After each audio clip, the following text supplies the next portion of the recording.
होता है, मान लो भूख लग गई बीच में तो, और बीच में कुछ और भी लग गया तो सारी चीजें करके बैठनी पड़ती हैं। तुम्हारी तरह नहीं कि भाई चलते चलते तुम तो सब कुछ कर सकते हो। अब मैं तो नहीं उठ सकता ना अपनी जगह से। हाँ, तो फालतू मुंह मत खुलवाना मेरा। हाँ ठीक है, क्वेश्चन करो जल्दी से।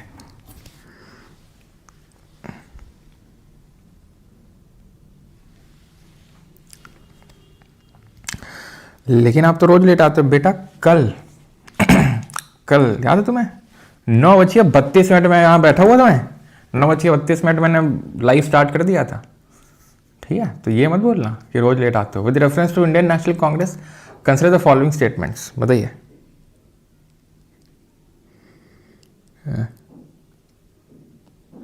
अच्छा, इसलिए शादी करनी होती है। अच्छा, ऐसा है क्या? नहीं बेटा, फिर तो और लेट होगा ना, फिर और भी कुछ तो करना पड़ेगा। ठीक है। The idea of forming the INC was first suggested by Allan Octavian Hume. सबसे पहला सजेशन आया था एओ ह्यूम के द्वारा। First session of INC was presided by Umesh Chandra Banerjee and was founded in 1885 at Congress, option number D. ठीक है, तो कभी कभी लेट हो जाता है। तो Allan Octavian Hume was ornithologist. He is known as the father of Indian ornithologist. ठीक है, एओ ह्यूम। कौन था इस टाइम पे वाइसरॉय? कौन था? Consider the following statement regarding the early objectives of the INC. ठीक है, भारतीय राष्ट्रीय कांग्रेस के प्रारंभिक उद्देश्यों के संदर्भ में निम्नलिखित कथनों पर विचार करें। करें। चलो, तो one of the objectives was to promote friendly relations between nationalist and political workers from different parts of the country. Early objectives पूछ रहा है। एक उद्देश्य यह था कि देश के विभिन्न हिस्सों के राष्ट्रवादी राजनीतिक कार्यकर्ताओं के बीच मैत्रीपूर्ण संबंधों को बढ़ावा दिया जाए। ठीक है। INC initially aimed at achieving complete independence from British rule. प्रारंभ में आईएनसी का लक्ष्य ब्रिटिश शासन से पूर्ण स्वतंत्रता प्राप्त करना था।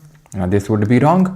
ऐसा पूर्ण स्वतंत्रता तो नहीं प्राप्त करना था, because earlier Congress was dominated by the moderates. और मॉडरेट का क्या था? शांतिपूर्ण तरीके से सारा काम होगा, है ना। प्रेयर होगा, देन पिटिशन होगा, देन प्रोटेस्ट होगा। The Congress sought to develop and consolidate a feeling of national unity irrespective of caste, creed और प्रोविंस। देखो, ये दो तो चला गया यहां से। कांग्रेस ने जाति, धर्म या प्रांत की परवाह किए बिना राष्ट्रीय एकता की भावना को विकसित और मजबूत करने का प्रयास किया। बिल्कुल ठीक है, प्रयास तो किया ही। तो answer option number A 1 and 3 only. With reference to यहाँ पे जो आंसर होगा, वॉइसरॉय इस टाइम पे डफरिन था, जिसने कांग्रेस को क्या बोला था? कांग्रेस को उसने क्या बोला था डफरिन ने? अ फैक्ट्री ऑफ सेडिशन, राजद्रोह की एक फैक्ट्री बोला था। With reference to the split in the Indian national Congress at Surat in 1907, consider the following statements. Split was between the moderates and the extremists. Tilak was a prominent leader of the extremists. Immediate cause of the split was disagreement over the partition of Bengal. बताइए जी, बताइए जल्दी से। Recording start भैया, time पे आया करो। हैं ये क्या है? ये लेट लतीफ आते हो क्लास में, फिर बोलते हो रिकॉर्डिंग ऑन कर लिया करो। टाइम पे आना सीख लो थोड़ा, कि जब देखो लेट आ रहे हैं। सीखो कुछ मास्टर से। Split between moderates and extremist बिल्कुल हुआ था 1907 में। किसने प्रोसाइड किया था सूरत के सेशन को, जरा बताएंगे। Tilak was a prominent leader of the extremist, yes. Lal Bal Pal, Lala Lajpat Rai, Bal Gangadhar Tilak और बिपिन चंद्र पाल। इमीडिएट कॉज क्या था स्प्लिट का? डिसएग्रीमेंट हुआ था बंगाल के पार्टीशन को लेके, यस। आज हम पढ़ेंगे कि बंगाल का पार्टीशन कब हुआ, क्यों हुआ, क्या डिसएग्रीमेंट हुआ between the moderate and extremist, और कैसे पार्टीशन हुआ। ओके, सॉरी, स्प्लिट हुआ। तो 1, 2 and 3 option number D. Okay, चलो। Consider the following statement regarding the Lucknow session of the INC 1916। 1916 के भारतीय राष्ट्रीय कांग्रेस के लखनऊ अधिवेशन के संदर्भ में निम्नलिखित कथनों पर विचार करें। It mark the reunion of the moderates and extremist, यानी कि इसने नरम पंथियों और गर्म पंथियों के पुनर्मिलन का प्रतीक बना था ये। बिल्कुल। कांग्रेस मुस्लिम लीग ने एक ज्वाइंट पैक्ट साइन किया था, जिसको हम बोलते हैं लखनऊ पैक्ट। ये भी आपका बिल्कुल पूरी तरीके से स्टेटमेंट सही है। Congress was presided over by Mahatma Gandhi. अच्छा, द सेशन वॉज प्रिसाइडेड। अच्छा, ऐसा ही। तो गांधी जी ने सिर्फ एक ही सेशन को प्रिसाइड किया था, जो बेलगांव में हुआ था। ये ध्यान रखना है अपन को, ठीक है। सिर्फ एक सेशन को ही प्रिसाइड किया था बस, ठीक है। चलो, लास्ट क्वेश्चन ये रहा। With reference to no no no no no no no, ठीक है। तो बंगाल पार्टीशन पे अभी नहीं करना है, ठीक है, पढ़ा नहीं हम लोगों ने। तो अब आते हैं आज के बंगाल पार्टीशन को देखते हैं। 1905 में जो बंगाल विभाजन होता है उसको पढ़ते हैं हम लोग। ये क्यों होता है, कब होता है, कैसे होता है और इससे क्या क्या होता है। तो बैकग्राउंड इसका समझते हैं, ठीक है। तो ये जो इंसान देख रहे हो जो एकदम टेढ़ी गर्दन करके फोटो खिंचवा रहा है, इसका नाम है कर्जन। लॉर्ड कर्जन तो बिल्कुल नहीं है, ठीक है, कर्जन। अब जो कर्जन है, ठीक है, द देन वाइसरॉय, इसने पार्टीशन को प्रपोज किया था। ये पार्टीशन था क्या, तो एक्चुअल में जो आज का आप वेस्ट बंगाल देखते हो, आज के certain parts of Bihar and Orissa, पूरा बांग्लादेश और असम, ये बंगाल में आता था। पता है आपको, ये पूरा बंगाल हुआ करता था। 2001 की जो जनगणना हुई थी, 2001 के जो सेंसस हुआ था, ये रटने वाली कोई चीज़ नहीं, बस ऐसे बता रहा हूँ, ठीक है, याद मत करना इसको। 78.5 मिलियन पॉपुलेशन, उस टाइम की जो पूरे ब्रिटिश इंडिया की पॉपुलेशन थी उसका 1/4 पॉपुलेशन सिर्फ बंगाल में रह रही थी। 78.5 मिलियन। अब आप समझ सकते हैं कि कितना बड़ा प्रोविंस होगा ये। अभी मैंने आपको जैसे बताया, आज का पूरा वेस्ट बंगाल, पूरा बांग्लादेश, जो मेन बंगाल है वो बांग्लादेश वाला एरिया हुआ करता था, असम, और ये आपका पूरा जो बिहार और उड़ीसा, उसके बहुत सारे जो पार्ट्स हैं वो भी सब बंगाल के पार्ट हुआ करते थे। कर्जन ने क्या सोचा, क्योंकि हुआ क्या करता था कि Bengal was becoming the nerve centre of the Indian nationalist activities. Nerve centre nationalist activities का मतलब यह है कि जो गतिविधियां हो रही थी कि भाई ब्रिटिश हुकूमत को उखाड़ फेंकना है, न्यूज़पेपर हो या फिर इस तरीके के रेवोल्यूशनरी एक्टिविटीज हो रही हो कि बम से उड़ा दिया, किसी को गोली मार दी, है ना, ब्रिटिशर को, वो सारे काम ज़्यादातर सारे काम आपके कहाँ पे हो रहे थे, बंगाल में ही हो रहे थे। तो इसने दिमाग लगाया कि क्यों ना इनको डिवाइड करते हैं। वही ब्रिटिशर का पुराना चाल, डिवाइड एंड रूल। तो इन्होंने क्या किया, इन्होंने बंगाल को डिवाइड कर दिया। कैसे, ऐसे डिवाइड किया कि एक साइड, क्योंकि ये जो पूरा आज का बांग्लादेश वाला एरिया है, सर्टेन पार्ट्स ऑफ असम, ये मुस्लिम मेजॉरिटी एरिया हुआ करते थे, ठीक, मुस्लिम मेजॉरिटी। और ये वाला जो आज का काइंड ऑफ वेस्ट बंगाल है, बिहार उड़ीसा खासकर, ये सब हुआ करते थे आपके, ठीक है, जो वेस्टर्न पार्ट है बंगाल का, ये सब मोस्टली हिंदू मेजॉरिटी एरिया थे। ये हिंदू मेजॉरिटी हुआ करते थे, जिसमें बिहार उड़ीसा के सर्टेन पार्ट्स और जो हमारा आज का वेस्ट बंगाल है उसका वेस्टर्न पार्ट वो। और ये जो है पूरा आपका, जिसमें मेनली तो बांग्लादेश आता था, सर्टेन पार्ट्स ऑफ असम, ये आपका जो ईस्टर्न पार्ट है ये मुस्लिम मेजॉरिटी हुआ करता था। तो इन्होंने क्या किया, इन्होंने डिवाइड एंड रूल किया, ठीक है, लेकिन इन्होंने इसको बताया नहीं। इन्होंने क्या बोला, ये जो है हमने ये जो है, देखो अभी पहले बताता हूँ मैं इसकी, कर्जन ने और क्या हरकतें करी थी, कर्जन ने और करतूतें करी थी, इसके आगे हम प्रोसीड करेंगे, ठीक है। वैसे इन्होंने बताया था ना कि हम ना एडमिनिस्ट्रेटिव कन्वीनियंस केस, जैसे एसएससी से पूछो रिजल्ट क्यों नहीं दे रहे सिलेक्शन पोस्ट का, तो वो ना ड्यू टू एडमिनिस्ट्रेटिव रीजंस, चीज़ें क्यों डिलेट चल रही हैं, वो ना ड्यू टू एडमिनिस्ट्रेटिव कन्वीनियंस। मुझे याद है जब मैं एयरफोर्स के लिए पढ़ाया करता था, ठीक है, तो काफ़ी टाइम तक जब अग्निवीर नहीं आया था, तो अग्निवीर से पहले जो एग्ज़ाम हुआ था, ठीक है, उसका ये लोग रिजल्ट लटकाए हुए थे। कैसे, क्या बोलते थे, due to administrative convenience result 1 महीने बाद आएगा। ड्यू टू एडमिनिस्ट्रेटिव कन्वीनियंस अब अभी बता नहीं सकते कब आएगा, कॉन्टिन्यूसली वेबसाइट चेक करते रहना, और रिजल्ट आज तक नहीं आया उसका, समझ रहे हो। तो वही एडमिनिस्ट्रेटिव कन्वीनियंस जो है इन लोगों ने बोला कि प्रशासनिक कारण है, क्योंकि बंगाल इतना बड़ा, उसको गवर्न कर पाना काफ़ी मुश्किल हो रहा है। डिवाइड कर देंगे तो डिवाइड उस पर एडमिनिस्ट्रेशन करना, प्रशासन अच्छी तरीके से उस पर ऑपरेट कर पाएगा। लेकिन सही क्या था, नहीं, झूठ बोल रहा है मेन था हिंदू और मुस्लिम की लाइन्स पे इनको डिवाइड करना था। और सिर्फ यही नहीं, मेन तो यहाँ पे हिंदू पॉपुलेशन थी, ठीक है, और यहाँ पे मेनली बंगाली पॉपुलेशन थी। और जो आज का वेस्ट बंगाल है, जैसे फॉर एग्जांपल ये वाला जो क्षेत्र था थोड़ा, ये था बंगाली। ये कौन थे, बंगाली स्पीकिंग थे। अब ये हिंदी मेजॉरिटी था, तुम समझ रहे हो मैं क्या कह रहा हूँ। हिंदू मुस्लिम नहीं, इसमें तो डिवीजन हुआ ही था, क्योंकि मोस्टली यहाँ हिंदू थे यहाँ मुस्लिम थे, लेकिन लिंग्विस्टिक डिवीजन भी करने की कोशिश करी। लिंग्विस्टिक का मतलब है भाषा के आधार पे, क्योंकि ये जो पूरा एरिया है यहाँ पे हिंदी मेजॉरिटी था, ये बंगाली मेजॉरिटी था, लेकिन ये जो पार्ट है ये बंगाली बोलते थे, तो बंगाली अपने ही एरिया में मेजॉरिटी बन के रह गए थे इस डिवीजन की वजह से, ठीक है। अब कर्जन ने और क्या क्या करतूतें करी थी वो थोड़ी सी समझने का प्रयास करते हैं। तो कर्जन ने 1899 में 1899 में कैलकाटा कॉर्पोरेशन एक्ट लेके आया ये, ठीक है। ऑफिशियल सीक्रेट्स एक्ट लेके आया 1904 में, इंडियन यूनिवर्सिटीज एक्ट लेके आया 1904 में, और बंगाल पार्टीशन तो अभी हमने देखा ही है कि बंगाल पार्टीशन भी ये लेके आया था, ठीक। अब ये जो कैलकाटा कॉर्पोरेशन एक्ट है, इसमें क्या था, इसमें ये था कि जो बंगाल का या फिर जो कलकत्ता का म्यूनिसिपल बॉडी म्यूनिसिपल कॉरपोरेशन है, ठीक है, वहां पे जो इलेक्टेड मेंबर्स हैं, इलेक्टेड, उनको कम कर दिया जाएगा, ठीक है, और जो नॉमिनेटेड हैं, जिनको ब्रिटिशर्स नॉमिनेट किया करते थे, उनकी संख्या बढ़ा दी जाएगी, so as to deprive Indians from the self governance. मतलब इस हरकत को करके कि इलेक्टेड अब कम हो जाएंगे, नॉमिनेट ज्यादा हो जाएंगे, तो ज्यादा ब्रिटिशर बैठ पाएंगे, तो गवर्नेंस में इंडियंस का रोल कम हो जाएगा। तो ये इसने हरकत करी थी कर्जन ने। जो प्रेस है उसकी स्वतंत्रता पर अंकुश लगाने के लिए ये एक्ट पास किया था, ऑफिशियल सीक्रेट एक्ट ऑफ 1904।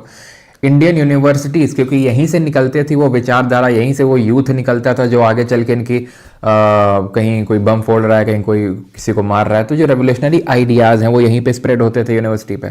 तो यूनिवर्सिटी एजुकेशन को अच्छा करने के नाम पे ये यूनिवर्सिटी पे क्या करना चाहते थे, रेगुलेशन करना चाहते थे, रेगुलेशन बिठाना चाहते थे, इसलिए इंडियन यूनिवर्सिटीज़ एक्ट 1904 को लाया गया था। ठीक है, क्लियर है। एंड बंगाल पार्टीशन 1905 में जो अभी हम लोगों ने देखा, जो वेस्ट बंगाल है वो हिंदूज मेनली थे, बंगाल, बिहार एंड उड़ीसा, और ईस्ट बंगाल में for Muslim at present Assam और जो बांग्लादेश वाले एरिया है। ठीक, कर्जन ने यही नहीं, कर्जन ने एक और हरकत करी थी। कर्जन ने 18 सॉरी थोड़ा सा क्या ना गले में खिंच है ना, तो उसके लिए माफ़ी चाहूँगा। ठीक है, तो कर्जन ने 1903 में 1903 में दिल्ली दरबार लगाया। दिल्ली दरबार मतलब दिल्ली दरबार का मतलब ये है, जैसे ये वाला है कर्जन वाला, ठीक है, दिल्ली दरबार का मतलब ये है कि जो ब्रिटेन में जब नया राजा या रानी बनते थे तो वो लोग दिल्ली में आते थे ये दिखाने के लिए, या फिर कि ये शो करने के लिए कि आपका नया एम्परर कौन है, क्योंकि ब्रिटिशर्स ही तो रूल कर रहे हैं। आप याद करो, गवर्नमेंट ऑफ इंडिया एक्ट जो है 1858 का, 1858 का, जिसको क्वींस प्रोक्लेमेशन बोला जाता है, इसे ईस्ट इंडिया कंपनी को एबॉलिश कर दिया गया था, उसको वापस बुला लिया गया था और डायरेक्ट क्राउन रूल को स्टैब्लिश कर दिया गया था। तो जो भी वहाँ पे राजा बनता था, जो भी वहाँ पे राजा बनता था, वो यहाँ पे उसका एकदम पूरा काइंड ऑफ भव्य समारोह ऑर्गेनाइज किया जाता था, लोग आते थे। और ये आप देख पा रहे हैं, जैसे ये हैदराबाद के राजा हैं तो ये आगे सिर झुका रहे हैं, तो ये जो इंडियन रूलर्स वगैरह हैं वो सब आके मिलते थे, इनके सामने आके सिर झुकाते थे, काइंड ऑफ सेरेमनी टाइप होती थी।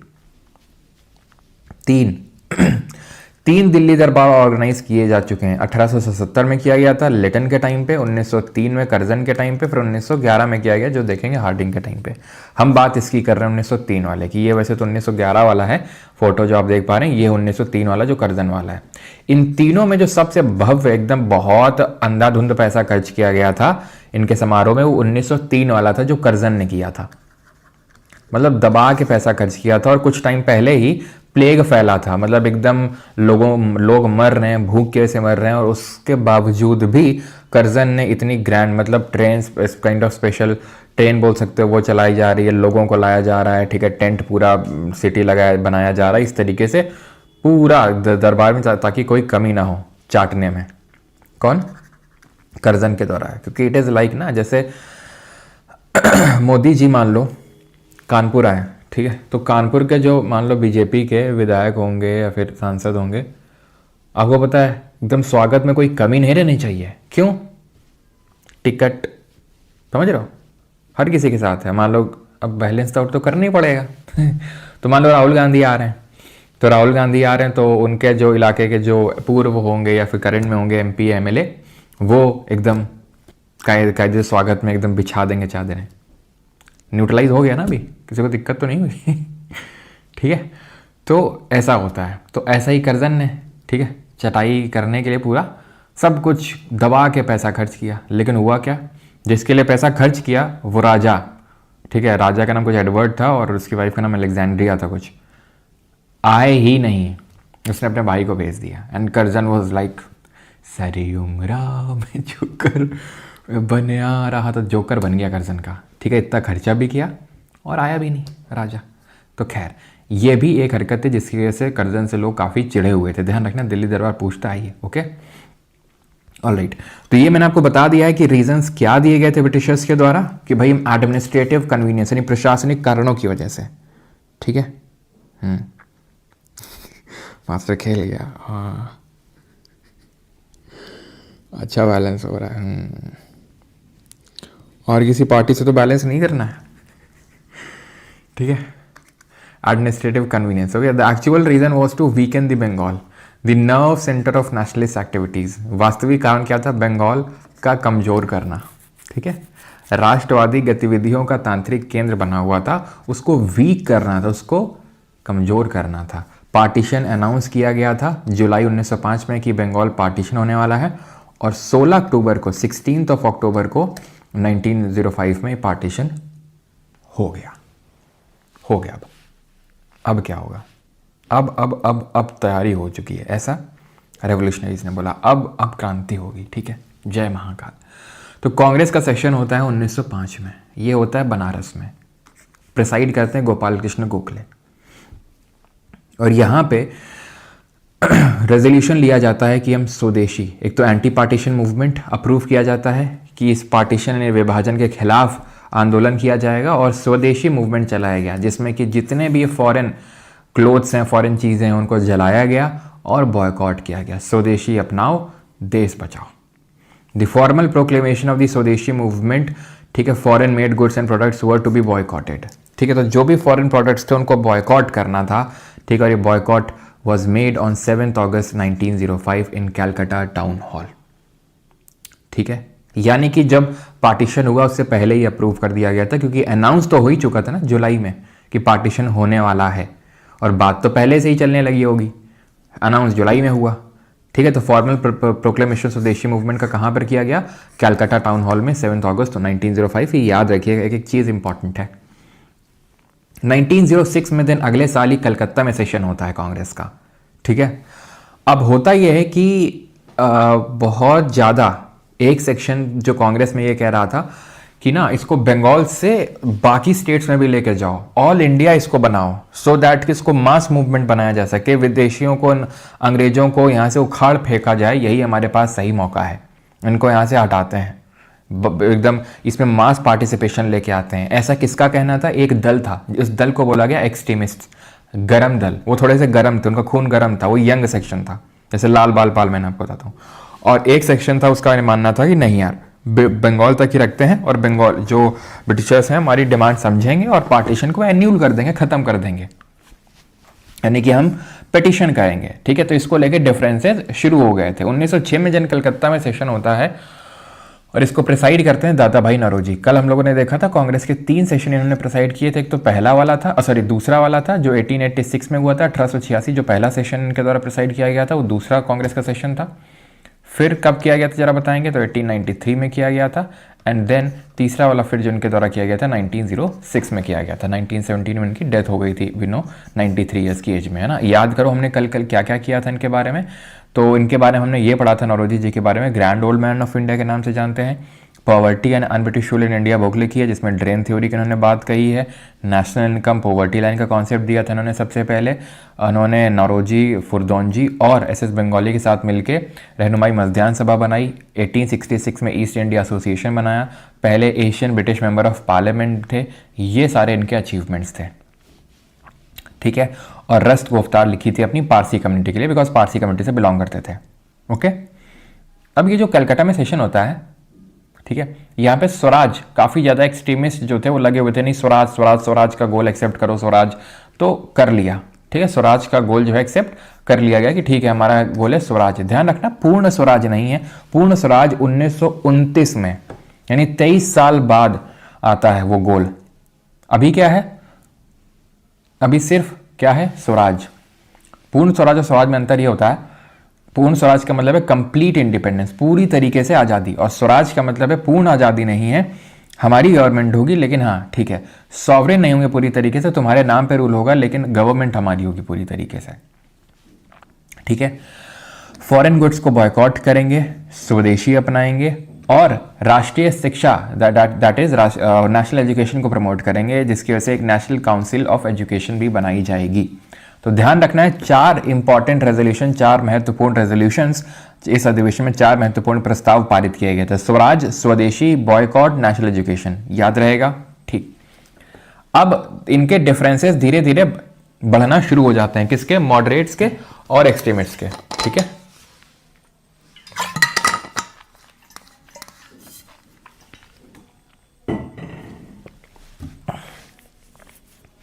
इतने बढ़ जाते हैं इनके डिफरेंसेस कि ये तक इनमें अनबन हो जाती है कि अगले कांग्रेस के सेशन को कौन प्रिसाइड करेगा। ठीक है, एक्सट्रीमिस्ट चाहते थे या तो लाला लाजपत राय करें या बाल गंगाधर तिलक करें, लेकिन मॉडरेट्स ने जानबूझ के ऐसी जगह को चुना, ठीक है, जहां से, क्योंकि लोकल बंदा हो नहीं सकता है वहां का प्रेसिडेंट, जानबूझ के उन्होंने सूरत को चुना सो दैट कि लाला लाजपत राय या फिर बाल गंगाधर तिलक में कोई प्रेसिडेंट ना बन पाए कांग्रेस का, उसको प्रिसाइड ना कर पाए, क्योंकि मॉडरेट्स को डर था कि ये वही करेंगे, ठीक है, रेवोल्यूशन की तरफ भागेंगे, वैसे ही रेजोल्यूशन अडॉप्ट करेंगे कि हम ऑल इंडिया जाएंगे, मास पार्टिसिपेशन लेके आएंगे, और मॉडरेट उसके पक्ष में नहीं थे। इनफैक्ट ये जो आपका सेशन होता है सूरत में 1907 में रास बिहारी घोष प्रिसाइड करते हैं, जो कि एक मॉडरेट थे। रास बिहारी बोस नहीं है, ध्यान रखिएगा, वो अलग हैं, घोष अलग हैं, बोस अलग हैं, दोनों को मिलाइएगा नहीं, ठीक है। तो रास बिहारी घोष सेशन को प्रिसाइड करते हैं। इनफैक्ट एक्सट्रीमिस्ट इन पे जूता तक फेंक के मार देते हैं, ऐसा कहा जाता है, ठीक है, और जूते उते तक चल जाते हैं, और फिर यहाँ पे एक्सट्रीमिस्ट बाहर निकल जाते हैं, ठीक है, या फिर बाहर निकाल दिया जाता है कांग्रेस से इनको। तो यहाँ पे स्प्लिट हो जाता है कांग्रेस में, मॉडरेट्स वर्सेस एक्सट्रीमिस्ट। ये ब्रिटिशर्स के लिए बहुत अच्छा था। क्यों? क्योंकि ब्रिटिशर्स यहाँ पे carrot and stick model adopt कर लिया उन्होंने, यानी कि अपीजमेंट देते थे मॉडरेट को। एक्चुअली ऐसा नहीं कि ये सेशन के बाद इन्होंने ऐसा करना शुरू किया, स्प्लिट के बाद नहीं, उन्होंने पहले से ही शुरू कर दिया। इनको पता चल गया था क्या कि भाई मॉडरेट्स को अपीज करो कि भाई बस देने ही वाले हैं, बस बस बस बस देने ही वाले हैं, तुम जो मांग तुम कर रहे हो बस देने ही वाले हैं, ठीक है। और इनको डंडी मारते थे, डंडी मतलब स्टिक का यूज़ कर रहे हैं, मतलब उन पे ऑपरेशन कर रहे हैं, दबिश डाल रहे हैं उन पे, किस पे? एक्सट्रीमिस्ट पे। तो इससे क्या हो गया, इनके बीच में और डिफरेंस हो गया। इनको लग रहा है हो साथ पकड़ लेंगे ब्रिटिशर को तो मिल जाए, कुछ तो बोल रहे हैं, और ये इन पे क्या है, इन पे लाठियाँ बरसा रहे हैं, तो ये और चिढ़ गए, ये और ब्रिटिशर की तरफ जा रहे हैं, और ब्रिटिशर से दूर जा रहे हैं। तो इनके बीच में दरार डाल दी किसने? ब्रिटिशर्स ने। और यहाँ पर एक्सट्रीमिस्ट बाहर निकल गए और कांग्रेस में सिर्फ बचे मॉडरेट्स, ठीक है। तो ये स्प्लिट होता है 1907 में सूरत सेशन ऑफ कांग्रेस में, रास बिहारी घोष इसको प्रिसाइड करते हैं। What was the reason? The role of the INC in the manner of opposing the partition of Bengal was the main cause of split, यानी बंगाल विभाजन के विरोध के तरीके को लेकर कांग्रेस की भूमिका ही विभाजन का मुख्य कारण बनी थी कि उसमें कांग्रेस का रोल क्या होगा पार्टीशन में। Extremist wanted the agitation to be mass struggle all over the country. गरमपंथी ये चाहते थे कि इस आंदोलन को पूरी तरीके से जन आंदोलन बनाया जाए, मास पार्टिसिपेशन लेके आ जाए, जबकि नरमपंथियों का अब भी ब्रिटिश प्रशासन पर विश्वास था। जो मॉडरेट्स थे वो ब्रिटिशर्स पे बिलीव करते थे, वे बहिष्कार को केवल बंगाल और विदेश वस्तुओं तक ही सीमित रखना चाहते थे। वो सिर्फ बॉयकॉट को कहाँ तक रखना चाहते थे? फॉरेन गुड्स तक। और ये क्या करना चाहते थे? गुड्स नहीं बल्कि सारी चीज़ों को ही बॉयकॉट करना चाहते थे एक्सट्रीमिस्ट। तो ब्रिटिशर्स ने यहाँ पर carrot and stick model adopt किया कांग्रेस के साथ, जिसकी वजह से फाइनली वो सक्सीड भी हो गया और सूरत सेशन ऑफ कांग्रेस में इनके बीच में स्प्लिट भी हो गया, ठीक। अब मॉडरेट और एक्सट्रीमिस्ट की अगर बात करेंगे तो कौन कौन थे? तो जिसमें इसमें सुरेंद्र नाथ बनर्जी, जिन्होंने, अगर आपको याद हो, बी नाम से एक इन्होंने कोई तो कुछ लिखा था, पत्रिका निकाली थी, जरा बताइए क्या नाम था उसका? के मित्रा, एस गोपाल कृष्ण गोखले, फिरोज शाह मेहता, ये सब लोग थे। सुरेंद्र नाथ बनर्जी और आनंद मोहन बोस ने किस एसोसिएशन की नींव रखी थी, जरा कमेंट बताएंगे। तो सुरेंद्र नाथ बनर्जी, याद करो, बंगाली, इन्होंने बाद में चल के इंडियन नेशनल लिबरेशन फेडरेशन भी बनाया। आनंद मोहन बोस के साथ मिलकर इन्होंने इंडियन नेशनल एसोसिएशन या फिर इंडियन एसोसिएशन बनाया 1876 में, 1876 में, ठीक है। और यहाँ पे अगर बात करेंगे एक्सट्रीमिस्ट के बारे में, तो एक्सट्रीमिस्ट में कौन थे? एक तो लाल बाल पाल का ट्राई होगा हमारा, और अरबिंदो घोष। ऐसा नहीं कि सिर्फ 4 लोग थे यहाँ पे, 4 लोग यहाँ पे थे, ये एग्जाम्पल्स हैं बस, ठीक है, एग्जाम्पल्स हैं। जैसे वोमेश चंद्र बनर्जी हो जाएंगे तो वो भी मॉडरेट के साइड में आ जाएंगे आपके, ठीक है। तो ये लोग सब थे किसमें? मॉडरेट में। और जैसे लाल बाल पाल और अरबिंदो घोष, ये सब लोग कहाँ पे थे? ये सब लोग थे आपके एक्सट्रीमिस्ट साइड में। क्लियर है यहाँ तक? बताइए, यहाँ तक सारी चीज़ें क्लियर हैं, किसी कोई डाउट तो नहीं है। और यहाँ पर एक्सट्रीमिस्ट ने जो मेथड अडॉप्ट किए थे, they had hatred for foreign rule, यानी कि उन्होंने विदेशी शासन से घृणा रखी थी। Since no hope could be derive from it, यानी इनको कोई आशा नहीं थी कि ब्रिटिशर्स कुछ करेंगे।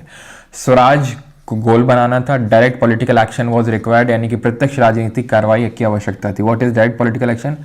कि बम मारो, ट्रेन उड़ाओ, ठीक है, यानी कि तुरंत रैडिकल, ये रैडिकल आइडियाज़ को प्रमोट कर रहे थे। रैडिकल आइडियाज़ का मतलब है कि सरकार को उखाड़ फेंको टाइप, ठीक है, right. Belief in the capacity of masses, इनको विश्वास था कि जन समूह की क्षमता जो है वो बहुत बड़ी क्षमता है, और अगर हम जन समूह को लेकर चलेंगे, सबको मिला के चलेंगे, तो हम इनसे आज़ादी ले सकते हैं।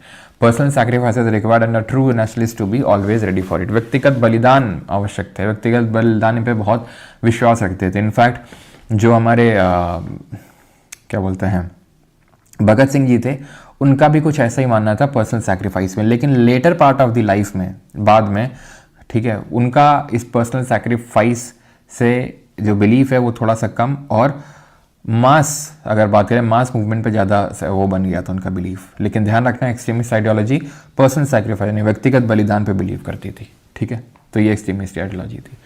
बाल गंगाधर तिलक की थोड़ी सी चर्चा करेंगे, ठीक है, चर्चा कर ही लेते हैं चलो। तो इन्होंने गणपति और शिवाजी फेस्टिवल ऑर्गेनाइज किए थे, ध्यान रखिएगा, गणपति शिवाजी फेस्टिवल महाराष्ट्र में, ठीक है, ऑर्गेनाइज किए थे।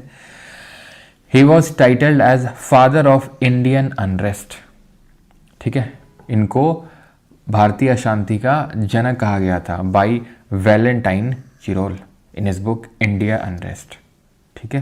तो जो इंडिया अनरेस्ट किताब है उसमें इनको क्या बोला गया था, फादर ऑफ इंडियन अनरेस्ट, भारतीय शांति का जनक। He is famously known as Lokmanya Tilak, ठीक है। तो ये ऐसा बोला गया था वैलेंटाइन चिरोल के द्वारा कि ये इंडियन अनरेस्ट यानी कि जो भारतीय अशांति है, ठीक है, उसके ये जनक हैं, ऐसा बोला गया था वैलेंटाइन चिरोल की जो किताब थी इंडियन अनरेस्ट में, ओके, जिसकी वजह से फिर इनको जेल भी जाना पड़ा था। और ये 1908 में 1908 से लेके 1940 तक मांडले जो जेल है बर्मा में, वहाँ बंद रहते हैं। कहाँ है ये? बर्मा जो आज का म्यांमार है, ठीक है। क्यों? क्योंकि इन्होंने मराठी और केसरी करके न्यूज़पेपर निकाला था और उसमें इन्होंने कुछ ऐसी रेवोल्यूशनरी चीज़ें लिख दी थी जिसकी वजह से इनको जेल हो गई थी। मराठा अंग्रेजी लैंग्वेज में था और केसरी मराठी लैंग्वेज में था। और इन्होंने ही बोला था क्या कि Swaraj is my birth right and I shall have it, यानी स्वराज मेरा जन्म सिद्ध अधिकार है और उसको मैं लेकर रहूँगा। कहाँ लिखा नहीं है क्या कहीं पर? आगे कहीं पर होगा, ठीक है। Swaraj is my birth right and I shall have it, ऐसा तिलक जी का कहना था और इनको लोकमान्य के नाम से जानते थे।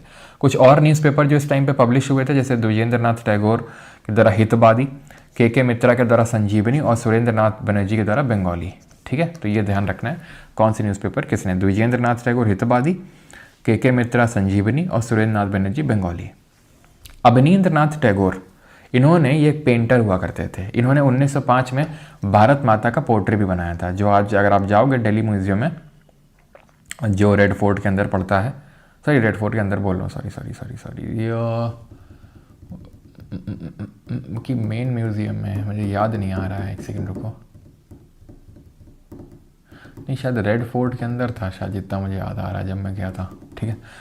तो रेड फोर्ट के अंदर ये काफ़ी बड़ा सा ग्लास लगा और वहीं पे ये पेंटिंग है भारत माता की, ठीक है। भारत माता का यहाँ पर पोर्ट्रेट दिखाया गया है, पेंटिंग दिखाया गया है, जहाँ पे एक हाथ में आप देख सकते हैं माला है, घास है, ठीक है, बुक्स हैं और कपड़ा है। तो ये सारी जो सेक्शन ऑफ सोसाइटी है उसको अट्रैक्ट करने के लिए, ठीक है, काइंड ऑफ अब ये जो अवनींद्रनाथ टैगोर जी हैं इन्होंने बताया था। तो बुक है एक हाथ में, ठीक है, एक हाथ में ये धान की वो है, ठीक है, धान एक तरीके से, ये कपड़ा है और ये रुद्राक्ष की माला है यहाँ पे, ठीक है। तो ही पेंटेड भारत माता का पोर्ट्रेट 1905 में। He the painting was the symbol of nationalism during the Indian independence movement and he was the principal artist of Indian school of oriental art. तो जो Indian school of oriental art है 1907 में, इसके artist थे और main इसकी इन्होंने नींव रखी थी। और जो नंदलाल बोस, जब हमने पॉलिटी पढ़ी थी तो हमने ये देखा था हमारे कॉन्स्टिट्यूशन की कैलीग्राफी किसने करी थी, जरा कमेंट में बताएंगे। प्रेम बिहारी नारायण रायजादा ने, है ना, और वसंत कृष्ण वैद्य ने हिंदी में करी थी। उसको डेकोरेट करने का काम किसने किया था? नंदलाल बोस जी ने किया था। वो इन्हीं के से थे अवनींद्रनाथ टैगोर जी के। अगर आपको याद हो तो हमने ये एक पिक्चर देखी थी, कौन है ये बताइए, who is this, tell me fast, बता।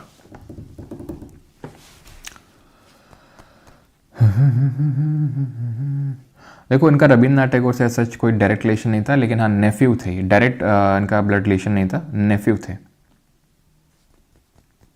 ये तो आलसी है सर, अरे कुछ समझ नहीं आ रहा है। अच्छा बेटा, lady on the death bed, कौन है ये? कुलदीप, बेटा कुलदीप, साइड मिलो जरा थोड़ा तुम क्लास के बाद मुझे। हाँ शाहजहाँ। पर कुलदीप सोया जाओ, तुम lady on the death bed बोल रहा है? अबे अभी कुछ ही दिन पहले पिक्चर दिखाए थे ये क्लास में कि शाहजहाँ, ये दिख नहीं रहा ताजमहल है ये? थोड़ा तो बुद्धि लगाओ कि ताजमहल देखते हुए कौन मरा था। ये पिक्चर भी दिखाई थी, बताया था इसकी लड़की 8 से 9 साल तक इसके साथ रही थी जब औरंगजेब ने कैद कर दिया था यहाँ पे आगरा के किले में। याद आ रहा है कुछ? शाहजहाँ है ये पोर्ट्रे जो है। अब तुमको याद ही नहीं है, तुम हमारा मोह मोह कर देते हो एकदम, है ना, कि हम बोलेंगे ये कौन है, तुम बोलोगे शाहजहाँ है, ये वही। अच्छा सर ये वही हो तो वही पेंटिंग है, हाँ ये इन्होंने ही बनाई थी। वो तो सर तब बोलोगे ना जब हम रिकग्नाइज कर, हम तो रिकग्नाइज ही नहीं करेंगे, अब बोलो। ठीक है, तो ये जो पेंटिंग है पासिंग शाहजहां नाम है इसका, आई थिंक पासिंग शाहजहां, ठीक है। तो ये रविन्द्रनाथ टैगोर जी ने ही बनाई थी ये, तो उसी टाइम पे। एक्शंस टू शो यूनिटी, तो हुआ क्या था जब पार्टीशन हुआ था जिस दिन, तो उस दिन कोइंसिडेंटली रक्षाबंधन भी था, तो लोगों ने एक दूसरे के राखी बांध के यूनिटी दिखाई थी, एकता दिखाई थी। और रविन्द्रनाथ टैगोर जी, मतलब टैगोर फैमिली में जिसको देखो, कोई पहला सिविल सर्वेंट है सत्येंद्रनाथ टैगोर, कोई बांग्लादेश का नेशनल एंथम लिखे दे रहा है, इंडिया का नेशनल एंथम लिखे दे रहा है, कोई इतना बड़ा पेंटर है। मतलब वो एक टैगोर फैमिली ना एक ऐसी आइडियल फैमिली थी कि भाई इसके सारे लड़के, ठीक है, सब तगड़ा कर रहे हैं, वैसी टाइप फैमिली थी। जिसको देखो सब बढ़िया कर रहे हैं ना। कोई तत्वबोधिनी सभा बनाए डाल रहा है ना इनके फादर, ये मतलब अलग ही लीग में थी ये फैमिली। तो इन्होंने, रविन्द्रनाथ टैगोर जी ने उसी टाइम पे अमार सोनार बांग्ला लिखा था, जो आज का बांग्लादेश का नेशनल एंथम है। देख रहे हो, आज को हम ही को आंखें दिखा रहे हैं। रविन्द्रनाथ टैगोर जी ने लिखा था आर गोल्डन बंगाल, अमार सोनार बांग्ला। स्वदेश गीतम ये सुब्रमण्यम भारती ने लिखी थी। पीपल सैंग वंदे मातरम, तो आपको पता है वंदे मातरम जो नेशनल सॉन्ग है सबसे पहले कांग्रेस के किस सेशन में गाया गया था? 1896 में, वो कैलकाटा में हुआ था। और वो किसने गाया था? वो गाया था आपके रविन्द्रनाथ टैगोर जी ने ही, है ना। एंड यू शुड नो कि रविन्द्रनाथ टैगोर जी पहले इंडियन भी थे जिनको नोबेल पीस प्राइज़ मिला था। पता नहीं डोनाल्ड ट्रंप क्यों याद आ जाता है नोबेल प्राइज़ से, इतना सनकी आदमी है। ठीक है, ग्रीनलैंड पे कब्जा कर लेंगे, ईरान पे कब्जा कर लेंगे, क्यों? बौखलाया हुआ है कि नोबेल पीस प्राइज़ क्यों नहीं दिया हमको।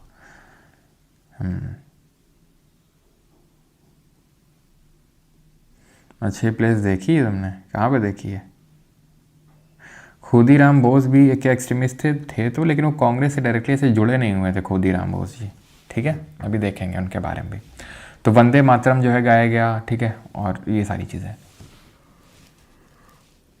लीडर्स की अगर बात करेंगे तो पूना और बॉम्बे में तिलक जी थे, दिल्ली में सैयद हैदर रजा, मद्रास में चिदम्बरम पिल्लई और पंजाब में लाला लाजपत राय जी थे। ये थोड़ा सा ध्यान में रखेंगे, ओके, ठीक है। चलिए, रेस्पॉन्स ऑफ मुस्लिम्स ने यहाँ पर पार्टिसिपेट नहीं किया इस एंटी पार्टीशन मूवमेंट में, ठीक है। जो ब्रिटिशर्स जो चाहते थे, जो उनकी चाल थी, उसमें वो सक्सीड कर गए, ठीक है, कि भाई हिंदुओं को मुसलमान या फिर मुसलमानों को हिंदुओं से अलग कर दो। और मुसलमानों ने अपनी खुद की पार्टी बना ली, कौन सी? मुस्लिम लीग का यहीं पर जन्म होता है 30 दिसंबर 1906 को ढाका बांग्लादेश में। कौन बनाता है? नवाब सलीमुल्लाह और आगा खान, ठीक है। नवाब सलीमुल्लाह और आगा खान इस पार्टी का गठन करते हैं 1906 में, ठीक है। कहाँ पे? ढाका बांग्लादेश में, ठीक है। और यहाँ पे मुस्लिम्स इस पूरे एंटी पार्टीशन मूवमेंट में पार्टिसिपेट नहीं करते हैं। इसी टाइम पे एक एक्ट आता है, इंडियन काउंसिल्स एक्ट ऑफ 1909, 1909 का अधिनियम, भारतीय जो काउंसिल एक्ट है। पता होना चाहिए इसके बारे में आपको, परिषद अधिनियम। वैसे तो इसका लेक्चर अपलोडेड है पहले से ही, पहले अपलोड किया जा चुका है। आई होप आप सभी ने देख लिया होगा, ठीक है। नहीं देखा है तो उसको कर लीजिएगा, उस लेक्चर को भी कंप्लीट। तो इंडियन काउंसिल एक्ट ऑफ 1909 था, जिसको मॉर्ले मिंटो रिफॉर्म भी बोलते हैं। क्यों बोलते हैं? क्योंकि मॉर्ले उस टाइम पे सेक्रेटरी ऑफ स्टेट हुआ करता था। आपको पता होना चाहिए 1858 का जो अधिनियम था उसमें सेक्रेटरी ऑफ स्टेट की पोजीशन ये क्रिएट करी गई थी, तो मॉर्ले वही था, ठीक है। जो ब्रिटेन में पार्लियामेंट का एक मेंबर था जो वहीं बैठता था और इंडियन अफेयर्स के लिए मैनेज होता, रिस्पॉन्सिबल होता था। और इसको असिस्ट करने के लिए 15 मेंबर की एक काउंसिल भी दी गई थी। और मिंटो उस टाइम का वॉइस रह हुआ, तो ये सेक्रेटरी हुआ, वो ये वॉइस रह हुआ। तो इन्हीं के नाम पे इस एक्ट का नाम पर पड़ा Morley Minto reforms. Minto was the then secretary of state and, ठीक है, सॉरी मॉर्ले ना कि Minto, and Minto was the viceroy. The provision for separate electorate for Muslim was introduced by Minto. तो हुआ क्या कि Muslims ने demand रखी थी अपनी और इन लोगों ने मान ली क्या कि सेपरेट इलेक्टोरेट दो। सेपरेट इलेक्टोरेट का मतलब है पृथक निर्वाचन, यानी कि और हिंदू मुसलमानों को विभाजन करने के लिए इन्होंने इसको पास किया। सेपरेट इलेक्टोरेट का मतलब ये होता है कि भाई यहाँ पर अगर मान लो कि सेपरेट इलेक्टोरेट है मुस्लिम्स को, इसका मतलब ये हुआ कि यहाँ पे सिर्फ मुस्लिम आदमी खड़ा हो सकता है चुनाव में और वोट भी सिर्फ मुस्लिम ही कर सकते हैं। आज भी अगर आप देखोगे तो दलित सीट आती है कहीं कहीं पे ना, इस तरीके की महिला सीट आती है प्रधानी के चुनाव में, तो लेकिन ऐसा नहीं होता है कि सिर्फ अगर दलित सीट है तो सिर्फ दलित ही वोट कर पाएंगे, महिला सीट है तो सिर्फ महिलाएं सीट कर पाएंगी। तो वो सेपरेट इलेक्टोरेट नहीं है, ये सेपरेट इलेक्टोरेट होता है जहाँ पे वोट भी सिर्फ उसी कम्युनिटी के लोग ही कर सकते हैं। ठीक है, तो ये चीज़ आपको ध्यान रखना है। तो voice Roy executive council will have one Indian, यानी कि इसमें ये भी चीज़ बोली गई कि जो वॉइस रॉय की एग्जीक्यूटिव काउंसिल है उसमें एक इंडियन को भी इंक्लूड किया जाएगा। और वो पहले इंडियन कौन बने? सत्येंद्र प्रसाद सिन्हा। ठीक है, कौन बने? सत्येंद्र प्रसाद सिन्हा बने थे पहले इंडियन जो कि वॉइस रॉय के एग्जीक्यूटिव काउंसिल का हिस्सा बने थे। ठीक है, क्लियर है यहाँ तक? किसी कोई डाउट तो नहीं है? हो तो बता सकता है, पूछ सकता है जल्दी से। ठीक है, चलो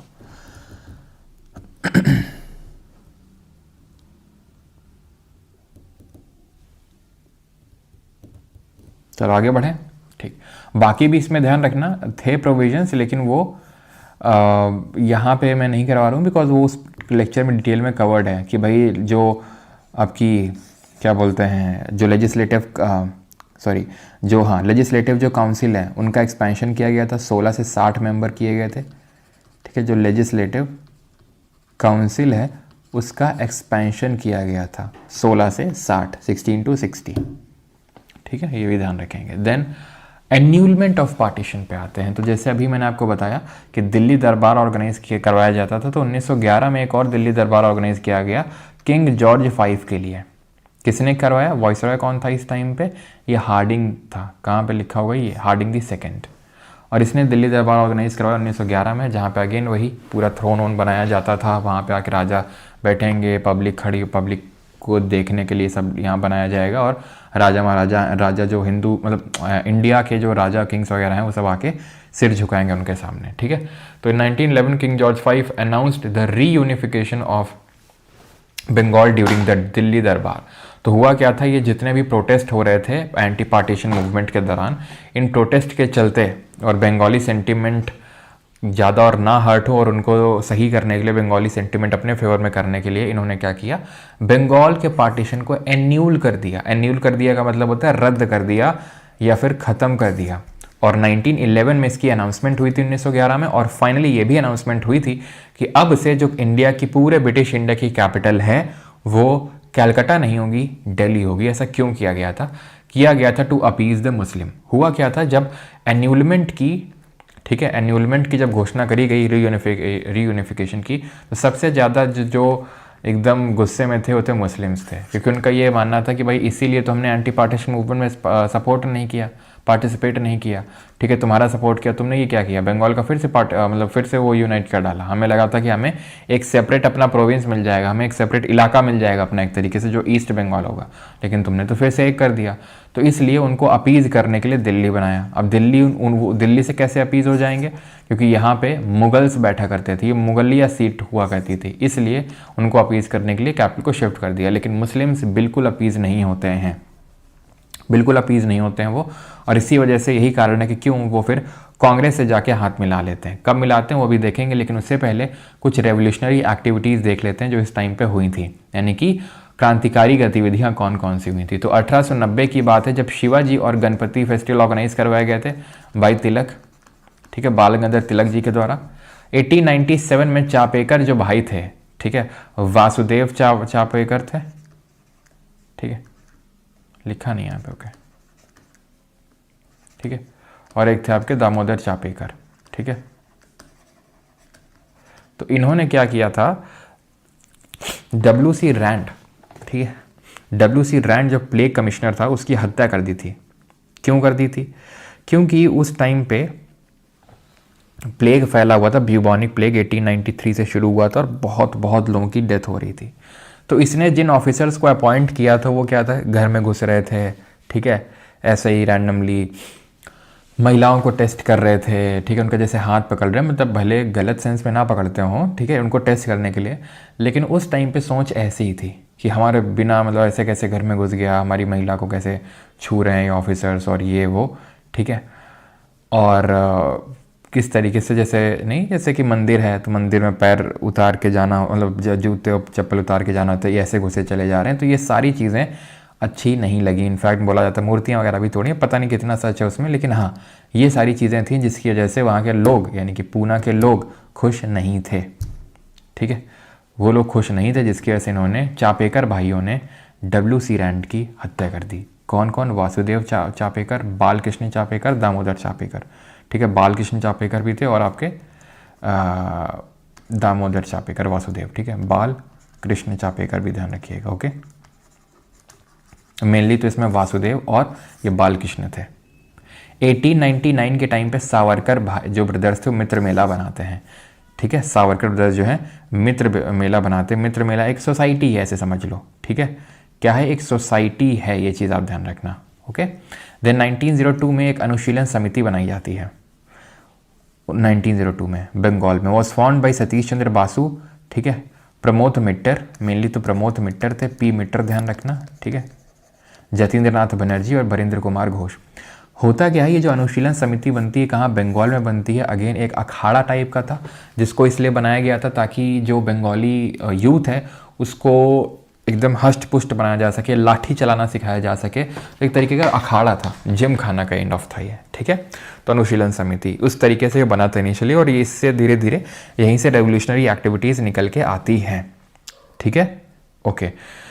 सावरकर ब्रदर्स मतलब सावरकर भाई भाई, तो गणेश दामोदर सावरकर और नारायण दामोदर सावरकर दो भाई थे, ठीक है, चीज़ ध्यान रखिएगा, ओके।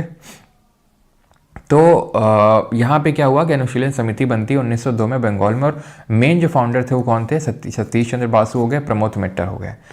इसी में ही एक रेडिकल ग्रुप एमर्ज होता है जो बहुत ही रेवोल्यूशनरी आइडियाज़ को प्रमोट करना चाहता था कि भाई बम से उड़ा देंगे ना, मिलने दो आज इसको, बम से उड़ा दूंगा, वैसा टाइप। तो उसमें उसके लीडर थे बरिंद्र कुमार घोष, और इन्होंने इसमें क्या बनाया? जुगांतर ग्रुप रेज किया। यानी अनुशीलन समिति के अंदर ही एक जुगांतर ग्रुप निकल के आया जो रेडिकल आइडियाज़ को मानता था कि भाई एकदम उखाड़ फेंकना है इनको, ठीक है, एकदम हीरोइज्म वाली एक्टिविटीज़ करना है, ठीक है, उस तरीके की एक्टिविटीज़ में बिलीव करने वाला था जुगांतर ग्रुप, जो बरिंद्र कुमार घोष ने फॉर्म किया था, फिर लीड किया था उन्होंने। ये चीज़ आप ध्यान रखना। पटना में भी एक अनुशीलन समिति बनती है जो सचिन सान्याल बनाते हैं, नॉट दैट मच इंपॉर्टेंट। ये जो जुगांतर ग्रुप है ये बनता है आपका जाके 1906 तक की बात है ये, ठीक है, क्लियर है यहाँ तक, ठीक है। चलो आगे बढ़ते हैं, आगे बढ़ा जाए, चलो आगे बढ़ते हैं। 1906 में जुगांतर ग्रुप भी बन गया। देन 1904 की बात है, 1904 की, Mitra Mela was merged with Abhinav Bharat society by VD Savarkar. 1899 में मित्र मेला बनता है, सावरकर भाई बनाते हैं, ठीक है, सावरकर उधर।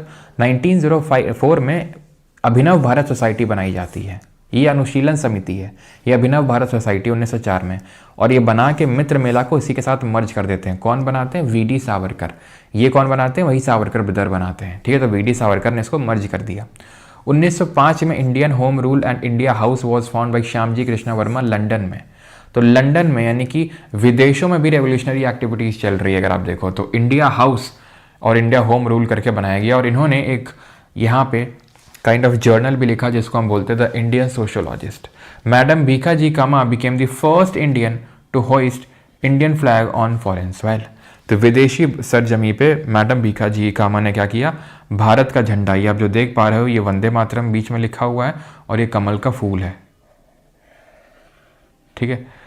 अब यार देखो, इसको तो मैं बैलेंस नहीं कर पाऊंगा क्योंकि ये तो कमल का फूल है, ठीक है। अब यहाँ पे मैं ज़बरदस्ती हाथ तो नहीं बना दूंगा, ठीक है। तो ये मैडम भीखाजी कामा ने जर्मनी का जो स्टटगार्ड है, ठीक है, स्टटगार्ड जर्मनी, वहाँ पे झंडा फहराया था, और इसको वापस लेके आए थे इंदुलाल याग्निक। उन्होंने स्मगल बैक किया था, इसको वापस लेके आए थे कौन? इंदुलाल याग्निक।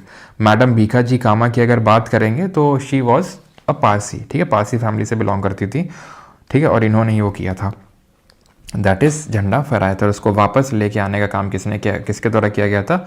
इंदुलाल याग्निक जी के द्वारा, ठीक है, क्लियर है यहाँ तक?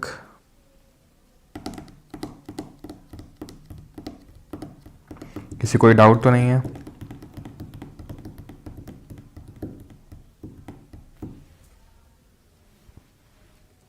चलो आगे बढ़ते हैं। 1908 में आते हैं हम, अलीपुर बॉम्ब कॉन्स्पिरेसी देखते हैं। ठीक है, क्या विशु फेस्टिवल हार्वेस्ट मतलब न्यू ईयर फेस्टिवल होता है ये मेनली तो। चलो तो yes, she is considered as the mother of revolutionary activities in India. ठीक है, जो भारत में क्रांतिकारी गतिविधियाँ हुई उनकी माँ मतलब कही जाती हैं। देन आते हैं अलीपुर बॉम्ब कॉन्स्पिरेसी केस में। तो हुआ क्या था, कुछ लोग थे जैसे कि यही अगर हम बात करें जो अनुशीलन समिति के हिस्सा थे। ठीक है, इसी अनुशीलन समिति जो भी हम लोग देख रहे थे 1902 में बनी थी, फिर जुगांतर ग्रुप उसके अंदर बनाया था। ठीक है, बरेंद्र कुमार घोष जी ने, जो कि 1906 में बना था। तो उसमें खुदीराम बोस और प्रफुल्ल चाकी। ठीक है, हुआ क्या था, इन लोगों ने जो मुजफ्फरपुर का मजिस्ट्रेट हुआ, ठीक है, मुजफ्फरपुर का जो मजिस्ट्रेट हुआ उसको मारने की इन लोगों ने प्लानिंग बनाई। देखो प्लानिंग तो क्या हो रहा है आज, ये चार्जिंग में लगा रखा है, बार बार आवाज कर रही है।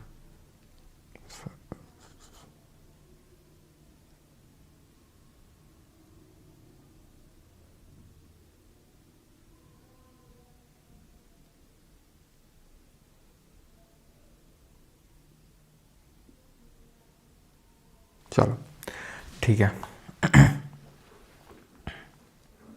ओके, तो अनुशीलन समिति ये थे खुदीराम बोस और प्रफुल्ल चाकी, और इन लोगों को टारगेट दिया गया था काइंड ऑफ कि जो मुजफ्फरपुर का जो मजिस्ट्रेट है, जो जज है, उसको उड़ाना है। ठीक है, तो उसका मर्डर करना है। ठीक है, तो इन लोगों ने बॉम्ब वगैरह रखा, और जहाँ से इसका कैरेज पास हो रहा था, जहाँ पर ये बैठा हुआ था, कौन, इसका नाम क्या था, यहाँ पे लिखा नहीं है क्या?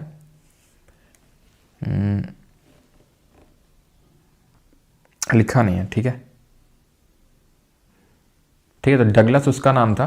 तो उस डगलस को उड़ा, जो मतलब मुजफ्फरपुर का मजिस्ट्रेट था, जज था, तो ये बैठा हुआ था उस पूरा जो जा रहा था। ठीक है, काइंड ऑफ जो व्हीकल था, और एक ब्रिटिश लेडी थी और उसकी बेटी थी। ये तो बच जाता है। ठीक है, ये तो बच जाता है, लेकिन ध्यान रखिए कि जो वो एक लेडी बैठी होती है और जो उसकी बेटी होती है, ठीक है, एक औरत और जो उसकी बेटी होती है, वो मर जाती है यहाँ पे।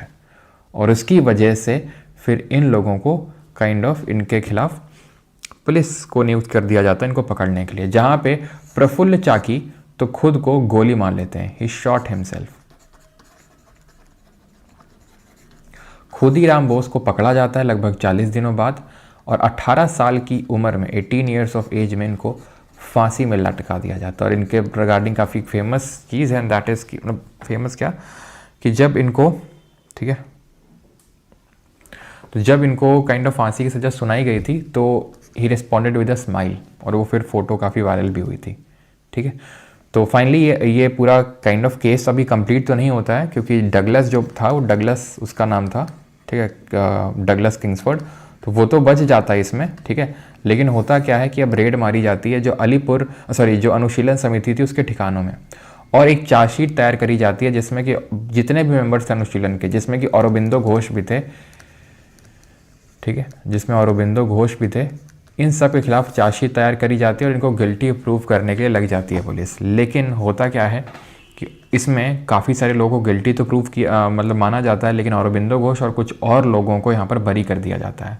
ब्रिटिश पुलिस तो काफ़ी ट्राई करती है, ठीक है, कि इनको भी काइंड ऑफ जेल हो या फिर कुछ तो हो, इनको भी गिल्टी प्रूव किया जाए।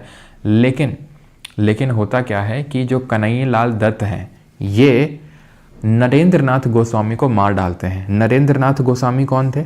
ये आई विटनेस थे, एक्चुअली ब्रिटिश पुलिस थी, उसने इनको बहला फुसला के मना लिया था कि भाई हम तुमको छोड़ देंगे, मारेंगे नहीं, बस तुम इनका गवाही दे देना इनके खिलाफ, औरोबिंदो घोष और इनके खिलाफ। तो जब ये बात पता चल गया अनुशीलन समिति का जो जुगांतर ग्रुप था उसको, तो इन्होंने सत्येंद्र नाथ बोस के साथ मिलकर, ध्यान रखना सत्येंद्र नाथ टैगोर नहीं, वो सत्येंद्र नाथ टैगोर थे जो पहले इंडियन थे जिन्होंने सिविल सर्विसेज क्वालिफाई किया था, ये सत्येंद्र नाथ बोस हैं।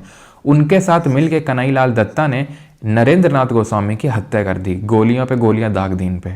कहाँ पे जाके? वहाँ का कोई तो हॉस्पिटल था आई थिंक, ठीक है, जेल हॉस्पिटल था अलीपुर का, सेंट्रल जेल का हॉस्पिटल था, तो 1908 में उनको मार दिया।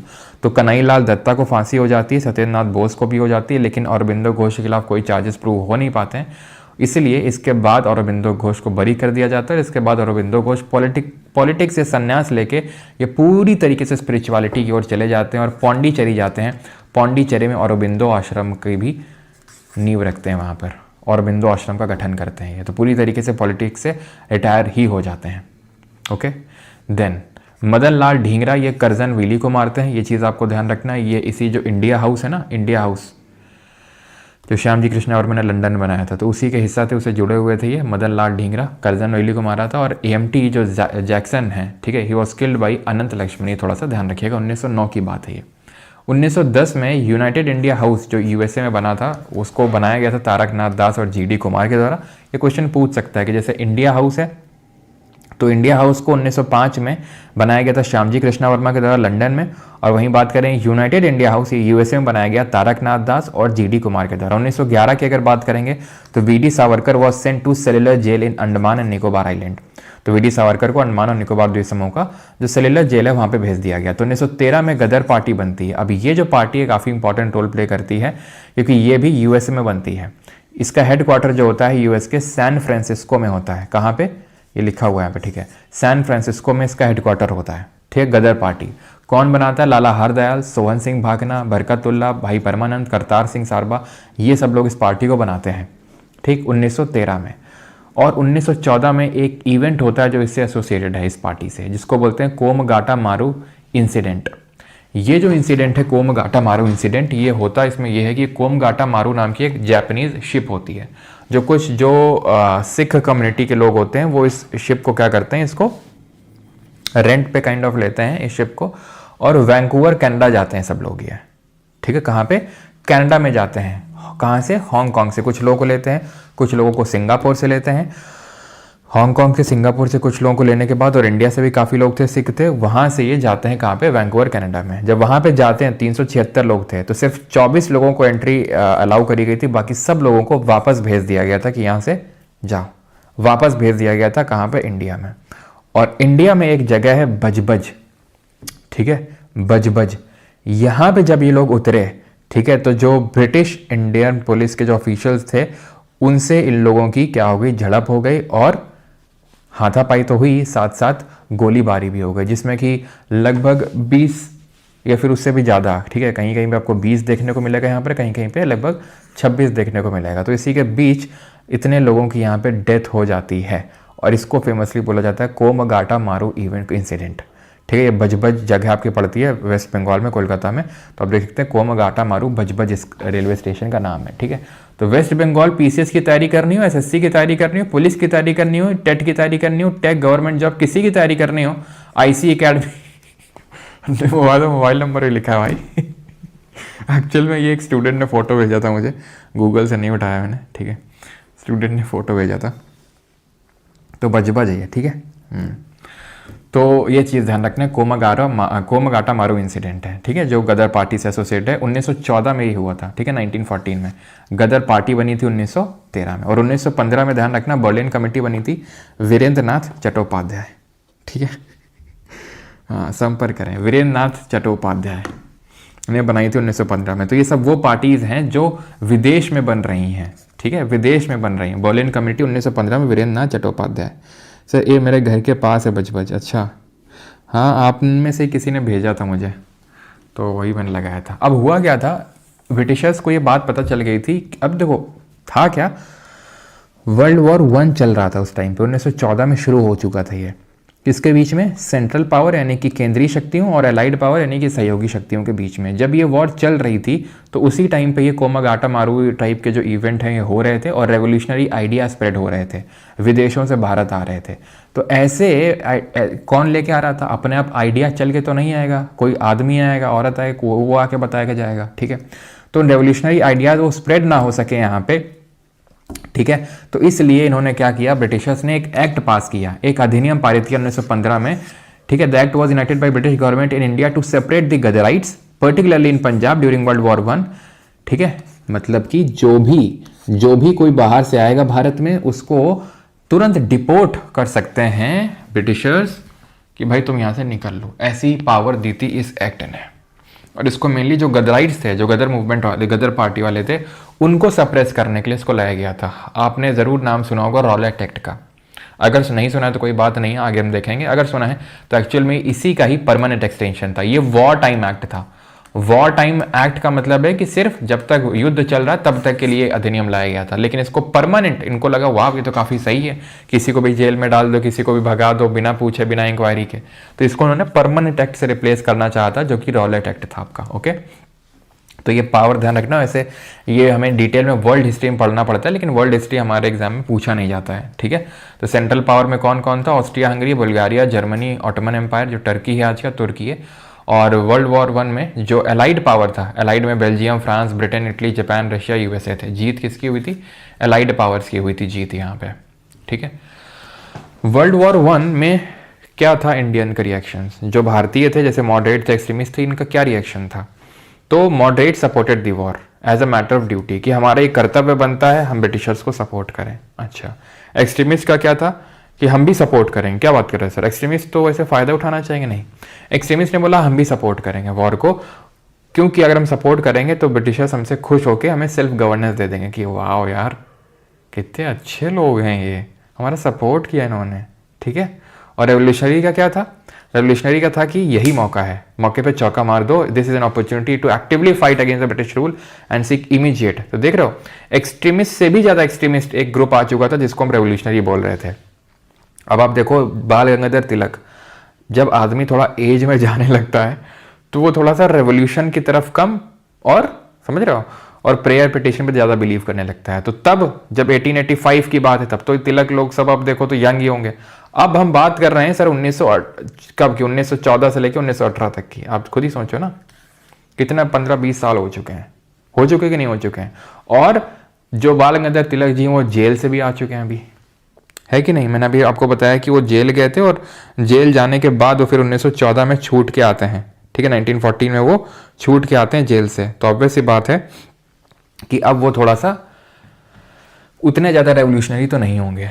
तो एक्सट्रीमिस्ट से भी ज़्यादा एक्सट्रीमिस्ट एक था रेवोल्यूशनरी ग्रुप। तो ये भी बोल रहे थे सपोर्ट करो as a matter of duty, ये भी बोल रहे थे सपोर्ट करो, लेकिन कुछ तो मिलेगा हमें। ठीक है, कुछ तो मिलेगा। वो ब्रिटिशर्स बोलेंगे वाह कितने अच्छे लोग हैं, ये हमारा सपोर्ट किया था इन्होंने, इनको तो कुछ देते हैं। और क्या मिला? ये मिला। क्या मिला? ये मिला। ठीक है, वैसे आज का टॉपिक नहीं है, ये तो एक्ट वाली क्लास में हो चुका है और ये वाला हम देखेंगे कल। ठीक है, रॉलेट एक्ट। तो इसी वजह से और ये लोग भड़क गए थे कि हम तो सोचे थे कि यार तुम कुछ अच्छा दोगे, तुम तो और ज़्यादा हम पे वो कर दिए हो। ठीक है, तो खैर होम रूल लीग बनाते हैं जब तिलक जी वापस आ जाते हैं यहाँ से। कहाँ से? दैट इज जेल से। तो ये एक होम रूल लीग का गठन करते हैं अलॉन्ग विद एनी बेसेंट। लेकिन ऐसा नहीं कि दोनों लोग साथ मिल के सेटअप करते हैं। ठीक है, होम रूल लीग जो सेटअप की जाती है दोनों लोगों के द्वारा करी जाती है, लेकिन अलग अलग करते हैं। तिलक जी भी 1916 में ही करते हैं, एनी बेसेंट ये भी 1916 में करती हैं, लेकिन ये थोड़ा पहले करती हैं, ये थोड़ा बाद में करती हैं। ठीक है, हेडक्वार्टर इनका पूना था, इनका मद्रास था। ये ऑपरेट कर रहे थे, इनका सेंटर था महाराष्ट्र, कर्नाटक, सेंट्रल प्रोविंस बिहार। महाराष्ट्र में बॉम्बे सिटी नहीं इंक्लूडेड था, ये ध्यान रखेंगे। और एनी बेसेंट के हवाले की अगर बात करेंगे तो होम रूल लीग का सेंटर क्या था? मद्रास और बॉम्बे सिटी। ठीक है, मद्रास और बॉम्बे सिटी इनका हेडक्वार्टर हुआ करता था। सॉरी, हेडक्वार्टर तो मद्रास था, मेन सेंटर हुआ करता था मद्रास एंड बॉम्बे सिटी। वहीं तिलक जी की अगर बात करेंगे तो महाराष्ट्र, कर्नाटक, सीपी और बिहार। ओके, ध्यान रहेगा यहाँ पे बॉम्बे सिटी नहीं था। तो होम रूल लीग दोनों लोग बनाते हैं 1916 में। आफ्टर बाल गंगाधर तिलक जी की डेथ हो जाती है 1920 में, तो होम रूल लीग का नाम चेंज कर देते हैं गांधी जी, स्वराज्य सभा रख देते हैं। ठीक है, मेन इसका एम क्या था? मेन ये था कि हम सेल्फ गवर्नमेंट को वो करें। ठीक है, ऑलराइट, ऐसा कुछ नहीं एम था कि उखाड़ फेंकना है ब्रिटिशर्स को, ऐसा नहीं था। मेन एम था कि भाई काइंड ऑफ डोमिनियन स्टेटस लेके आना है, जैसे कि कनाडा में था, जैसे कि ऑस्ट्रेलिया में था। कनाडा ऑस्ट्रेलिया में क्या था? वो भी ब्रिटिश कॉलोनी ही हुआ करती थी, लेकिन वहां पे डोमिनियन स्टेटस मिल चुका था। डोमिनियन स्टेटस का मतलब ये है कि सरकार तो उसी देश की रहेगी, जैसे मतलब इंडियन गवर्नमेंट होगी, लेकिन रूल किसके नाम पे होगा? शासन होगा ब्रिटेन के नाम पे। शासन हो रहा है ब्रिटेन के नाम पे, लेकिन रूल कर कौन रहा है? वहां की जो लोकल गवर्नमेंट है वो रूल कर रही है, तो वो होता है डोमिनेंस स्टेटस। डोमिनेंस स्टेटस से एक कदम ऊपर हो, एक पायदान ऊपर होता है कंप्लीट इंडिपेंडेंस, पूर्ण स्वराज, जो कि हमें 1947 में मिला। हमें कभी डोमिनेंस स्टेटस नहीं मिला, ध्यान रखिए।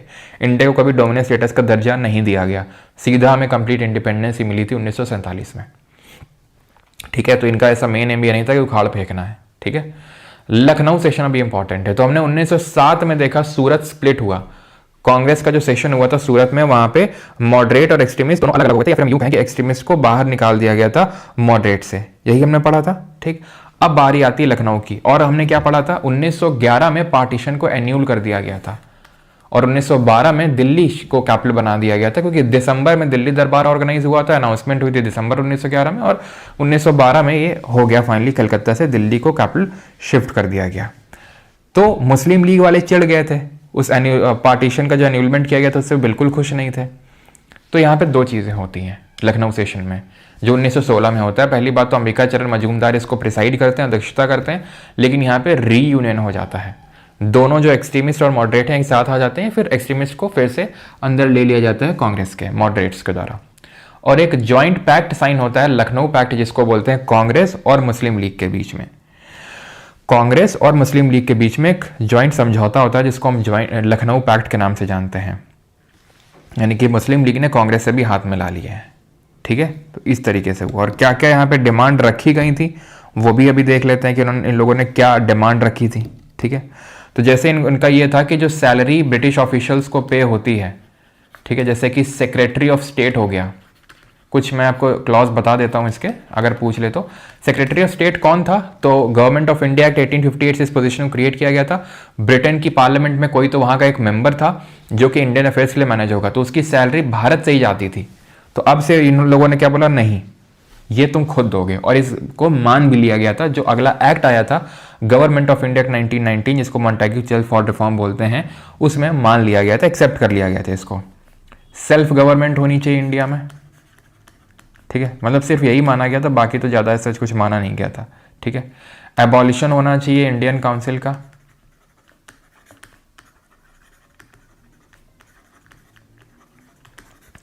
सेपरेशन होना चाहिए एग्जीक्यूटिव का जुडिशरी से। अब जरा कमेंट में बताइए किस आर्टिकल में मेंशन है separation of judiciary from executive, क्यों, किस एक्ट में मेंशन, किस आर्टिकल में मेंशन है ये, पता जल्दी से। हाफ ऑफ द मेंबर्स, ठीक है, यहां पे मैं लिख देता हूं कुछ, half members of imperial legislative council should be Indians. ठीक है, हाफ मेंबर जो हैं, ठीक है, शुड बी इंडियंस। ओके, तो ये कुछ चीज़ें ध्यान रखिएगा। हाँ, और एक चीज़ और थी, हाँ, Muslims, 1/3 representation to be given to the Muslims in the central government, representation to Muslims, मुसलमानों को 1/3 रिप्रेजेंटेशन दिया जाए। तो आर्टिकल नंबर 50 में लिखा हुआ separation of judiciary from executive, जो कि एक डीपीएसपी है, राज्य का नीति निर्देशक सिद्धांत। कुछ राइटिंग्स देखेंगे, न्यू इंडिया और कॉमनवेल्थ किसने लिखी है, एनी बेसेंट ने। ठीक है, ये पेपर्स निकाले थे न्यूज़ पेपर्स। अल हिलाल, ये मौलाना अबुल कलाम आज़ाद ने लिखा था, अल हिलाल। तहदीबुल अखलाक किसने लिखा था, जरा बताएंगे, कॉमरेड मौलाना मोहम्मद अली ने। ठीक है, ध्यान रखेंगे, न्यू इंडिया और कॉमनवेल्थ एनी बेसेंट की पत्रिकाएं हैं। अल हिलाल उर्दू लैंग्वेज में न्यूज़पेपर है, जो मौलाना अबुल कलाम आज़ाद ने लिखा था। और मौलाना अबुल कलाम आज़ाद की एक, आपको ये ध्यान रखना है, इनकी एक किताब भी है, इंडिया विंस फ्रीडम। और कॉमरेड किसने लिखी है, मौलाना मोहम्मद अली ने। और एनी बेसेंट ने लिखी है न्यू इंडिया और कॉमनवेल्थ, कोई बुक नहीं है, ये पत्रिकाएं हैं ये। ठीक है, ऑल राइट। देन मैंने क्या पूछा था, तहदीबुल अखलाक, वो किसने लिखी थी, सर सैयद अहमद खान ने लिखी थी, ये चीज़ ध्यान रखिएगा। ठीक है, चलो, तो आखिरी हमारे कुछ फैक्ट हैं, ये देख लीजिए कि जब हमारा बंगाल पार्टीशन हुआ था, तो जब हमने स्वदेशी अपनाया था, तो उस टाइम पे क्या क्या स्वदेशी अपनाया था। तो जैसे कि स्वदेश, जैसे कि फॉर एग्जांपल स्वदेशी स्टीम नेविगेशन कंपनी बनी थी। स्वदेशी स्टीम नेविगेशन कंपनी मतलब खुद की हमने कंपनी बनाई थी, इंडिजिनस। ये बनाई थी वीओ चिदम्बरम पिल्लई ने तमिलनाडु में, है ना। याद करो, स्वदेशी हमने अपनाया था, स्वदेशी याद है आपको, स्वराज, स्वदेशी, बॉयकॉट, नेशनल एजुकेशन 1906। ठीक है, तो उसी टाइम पे ये स्वदेशी स्टीम नेविगेशन कंपनी बनाई गई थी तमिलनाडु में। नेशनल एजुकेशन सेंटर खोले गए थे, और स्वदेश बांधव समिति बनाई गई थी अश्विनी कुमार दत्ता के द्वारा बरीसाल में, जो कि आज के बांग्लादेश में पड़ती है। कहाँ पे? बांग्लादेश में पड़ती है स्वदेश बांधव समिति, जो जहाँ बनाई गई थी बरी साल में। ठीक, किसने बनाई थी? अश्विनी कुमार दत्ता ने। ओके, ठीक है, तो ये फैक्ट ध्यान रखने। And you are done with today's lecture. अब हम क्वेश्चंस लगाएंगे, जिसको बैच में एनरोल करना है वो कर सकता है। ठीक है, जहाँ पे आपको रिकॉर्डिंग लेक्चर की, हैंड रिटन नोट्स आपको मिलते हैं, क्विजेज मिलती हैं, प्राइवेट टेलीग्राम ग्रुप का एक्सेस मिलता है। ठीक है, और ज़िंदगी के सारे सुख मिलते हैं आपको यहाँ पे। ठीक है, और बाकी तो वीकली टेस्ट तो होता ही है। ऑलराइट, चलिए, और बाकी इंग्लिश का भी बैच है। ठीक है, एंड बाकी कॉम्बो भी में भी आप एनरोल कर सकते हैं, जहाँ पर जीके और इंग्लिश दोनों आपको मिल जाता है। खैर, अभी क्वेश्चंस पे आते हैं। ओके, चलो पहला क्वेश्चन करिए जल्दी से। The Ghadar movement began in 1913 in San Francisco. The movement was founded by Sohan Singh Bhagna. Gadar movement took its name from the weekly Gadar brought out in several different languages, several Indian languages. बताइए, जल्दी जल्दी question करेंगे। Free content section है official Pradeep स्वामी, वहाँ पे आपको मिलेंगे, है ना? वो भी मिलता है सर, वो भी मिलती है, हाँ वो भी मिलता है, वो भी मिलती है, सब मिलती है। ठीक है, चलो, तो यहाँ पे अगर भागने क्यों लगते हो क्वेश्चन के नाम से? हमें ये नहीं समझ में आता। जो भागते हो जरा बताओ तो भागते हो क्यों, मतलब क्या कारण क्या है, क्यों भागते लगते हो, जानना चाहता हूँ मैं। मतलब पहला क्वेश्चन, चलो चलो चलो चलो क्वेश्चन आ गया। अभी तो रियलिटी पता चल जाएगी हमारी कि हमें कितना याद हुआ, कितना याद नहीं हुआ। मतलब मुझे इसलिए एक सरप्राइजिंग लगता है कि मुझे जैसे एज ए पर्सनली बताऊँ तो मुझे क्वेश्चन में ज़्यादा इंटरेस्ट होता था, कि वही मैं क्वेश्चन लगाऊँ ज़्यादा, थ्योरी में कम होता था। Ghadar movement began in 1913 in San Francisco. Yes, ठीक है। और कौन सा इवेंट एसोसिएटेड है 1914 का? ठीक है, गदर मूवमेंट टुक इट्स नेम, जो डिफरेंट लैंग्वेजेस में लाया गया था। ठीक है, तो तीनों सही है, ऑप्शन बड़ी। अब तो भाग गए नहीं, अभी और देखो और भाग रहे हैं, सिलसिला भी रुका थोड़ी ना है। हाँ, बोल भी रहे हैं तो चले गए, क्या चले गए? अभी जा नहीं रहे हैं क्या? वो और नहीं जाएंगे क्या? देखते नहीं हो क्या रोज? क्यों? Lokmanya Tilak setup home rule league at the Bombay provincial conference held at Belgaum in April 1916। इसमें होम रूल, ये रुक जा। ठीक है, रुक जाओ, अभी जो बता रहे हैं वो करो पहले। 1916 में, ठीक है, खाने जा रही हूँ एनर्जी लॉस हो गई, ओहो ये तो ज़रूरी काम है। 1916 में 1916 में Lucknow session of the Congress, ठीक है, Congress league pact, formation of home rule league. क्या करना है इसमें? 1916 में क्या हुआ था? लखनऊ सेशन हुआ था, जहाँ पे कांग्रेस और लीग के बीच में जॉइंट पैक्ट साइन हुआ था। ठीक है, और मॉडरेट एक्सट्रीमिस्ट का रीयूनियन हुआ था और होम रूल लीग बनी थी। तो 1 2 3 ऑप्शन नंबर डी। चलो, the headquarter of Ghadar movement party were at. तो हेडक्वार्टर कहाँ पे था? सीडीएस से पहले साइंस हो जाएगा क्या और उससे क्वेश्चंस बन जाएंगे क्या? सीडीएस में हो जाएगा, बन भी जाएंगे, सब कुछ हो जाएगा, तुम बस करते रहो और जिस दिन सीडीएस के पेपर दे के आना बताना फिर। ठीक है, तो San Francisco, option number A is the correct answer. Kesari के नाम से किसको जाना जाता है? लोकमान्य तिलक, वल्लभ भाई पटेल, लाला लाजपत राय और महात्मा गांधी। केसरी, तो केसरी हम बोलते हैं लोकमान्य तिलक जी को, ऑप्शन नंबर ए। ठीक है, मतलब लोकमान्य तिलक जी ने केसरी न्यूज़पेपर निकाला था, किस लैंग्वेज? मराठी में। मराठा किस न्यूज़पेपर किस लैंग्वेज में था? इंग्लिश लैंग्वेज में था, option number A. Consider the following freedom fighters: Barindra Kumar Ghosh, Yogesh Chandra Chatterjee, Ras Behari Bose. बताइए, who of the following was और were actively associated with the Ghadar party? बताइए जल्दी से।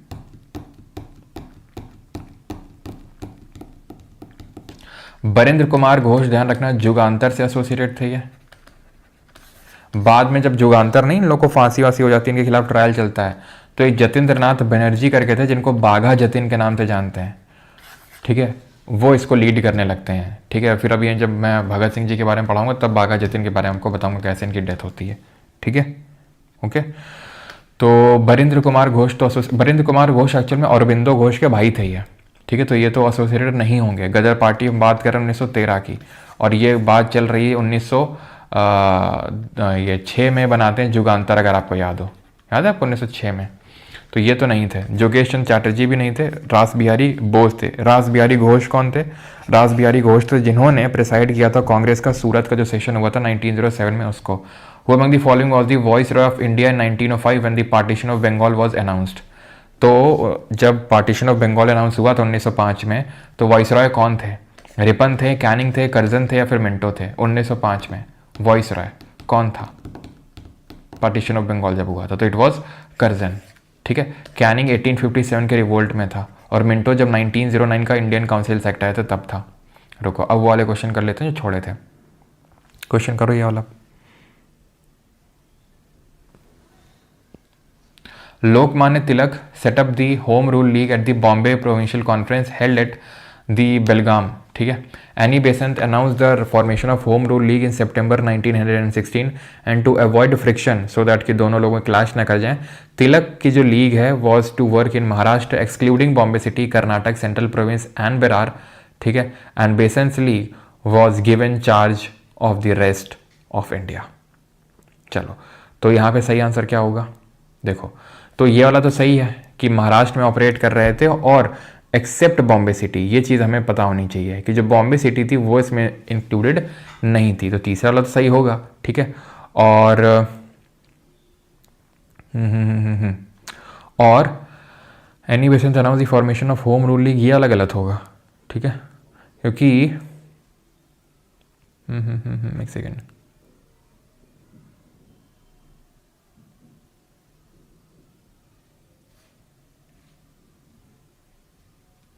Any Besant announce the formation of, announcement तो नहीं हुई थी, उन्होंने फॉर्म कर दिया था एक्चुअल में, ठीक है। अनाउंसमेंट ऐसे क्या फॉर्म कर ही दिया था, ठीक है, अनाउंस तो नहीं, ठीक है। तो मेरे हिसाब से तो गलत होना चाहिए। Lokmanya Tilak setup the home rule league at the Bombay provincial, ये तो सही होगा, ठीक है। बॉम्बे प्रोविंशियल जो लीग थी वहाँ पर इन्होंने होम रूल लीग को अप्रैल में सेटअप किया था। जैसे मैंने आपको बताया अप्रैल में, यानी पहले तो सेटअप किया था तिलक ने, बाद में सितंबर के टाइम पे यानी बेसन ने सेटअप किया था, लेकिन अनाउंस नहीं, उन्होंने सेटअप कर दिया था, ठीक है। तो आंसर होगा option number B 1 and 3 only.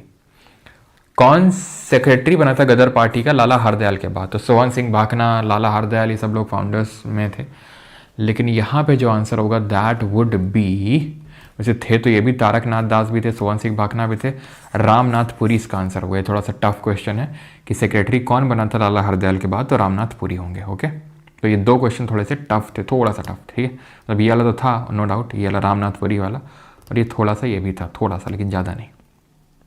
चलो अगला क्वेश्चन करते हैं। अभी आ जाते हैं ये आपके क्वेश्चंस एडिक्विटी पैटर्न, ठीक है। In which year did the Indian national Congress split over after witnessing a sharp ideological division between extremist and moderate? तो किस वर्ष भारतीय राष्ट्रीय कांग्रेस में चरमपंथियों और उदारवादियों के बीच तीखे वैचारिक विभाजन के बाद विभाजन हुआ था? तो कब विभाजन हुआ था? 1907 में, 1907 का सूरत स्प्लिट है ना। Partition of Bengal was annulled in which year? During mass protest. तो ये एन्यूल कब हुआ था, रद्द कब किया गया था इस विभाजन को? तो रद्द करने का ईयर था आपका 1911, 1911 में इसको रद्द कर दिया गया था और अनाउंस कर दिया गया था कि अभी जो कैपिटल है वो दिल्ली हो जाएगी। और कैपिटल बन कब गई थी? ये क्या बोलते हैं 1912 में, 1912 में। 1914 में क्या हुआ था? कोमगाटा मारो इंसिडेंट हुआ था। From which of the following the early 20th century home rule movement in India, which aimed at promoting self-government within the British Empire and mobilizing, was inspired? कहाँ से इंस्पायर्ड था ये होम रूल लीग की अगर बात करेंगे? America का जो सिविल वॉर हुआ था, French revolution, Irish home rule movement, या फिर बोर वॉर्स? तो आंसर इसका होगा आयरिश होम रूल लीग। जो एनी बेसन थी वो भी आयरलैंड से ही थी, ठीक है। तो जो आयरिश होम रूल मूवमेंट था उससे इंस्पायर्ड था ये, ओके। हाँ बिल्कुल, एनी बेसन जी जो थी इतना इन्वॉल्व इसलिए थे बिकॉज वो इंडियन कॉजेज़ के साथ खुद को अटैच ज़्यादा रखती थी, ठीक है, एनी बेसन जी। एक्चुअल में आयरिश जो सेल्फ मूवमेंट हुआ था उसमें भी इनका रोल था काफ़ी, दैट इज़ एनी बेसन का। तो वहीं से आइडिया आया था, ओके, वहीं से आइडिया आया था और उसको यहाँ पे इम्प्लीमेंट किया था इन्होंने 1916 में। और 1917 में आपको पता है जो कलकत्ता सेशन होता है कांग्रेस का, उसको प्रिसाइड करती हैं और पहली विमेन बन जाती हैं उसको प्रिसाइड करने वाली, है ना। चलो, दिल्ली दरबार 1911 का was held to commemorate the coronation of which of the following? तो किंग जॉर्ज 5 का कोरोनेशन होना था, ठीक है। एडवर्ड था ये, एडवर्ड वो था जिसका कोरोनेशन, दिल्ली दरबार 1903 वाला दिल्ली दरबार था ये, एडवर्ड वाले की अगर बात करेंगे। What was the reason of the partition of Bengal given by Curzon? Curzon ने क्या बोला था? भाषाई पुनर्गठन कर रहे हैं, हिंदू डोमिनेंस, हिंदू वर्चस्व की कमी में आ रही, तो सिंपल हमने देखा था एडमिनिस्ट्रेटिव एफिशिएंसी। IBACIO में क्वेश्चन पूछा गया, करिए जल्दी से।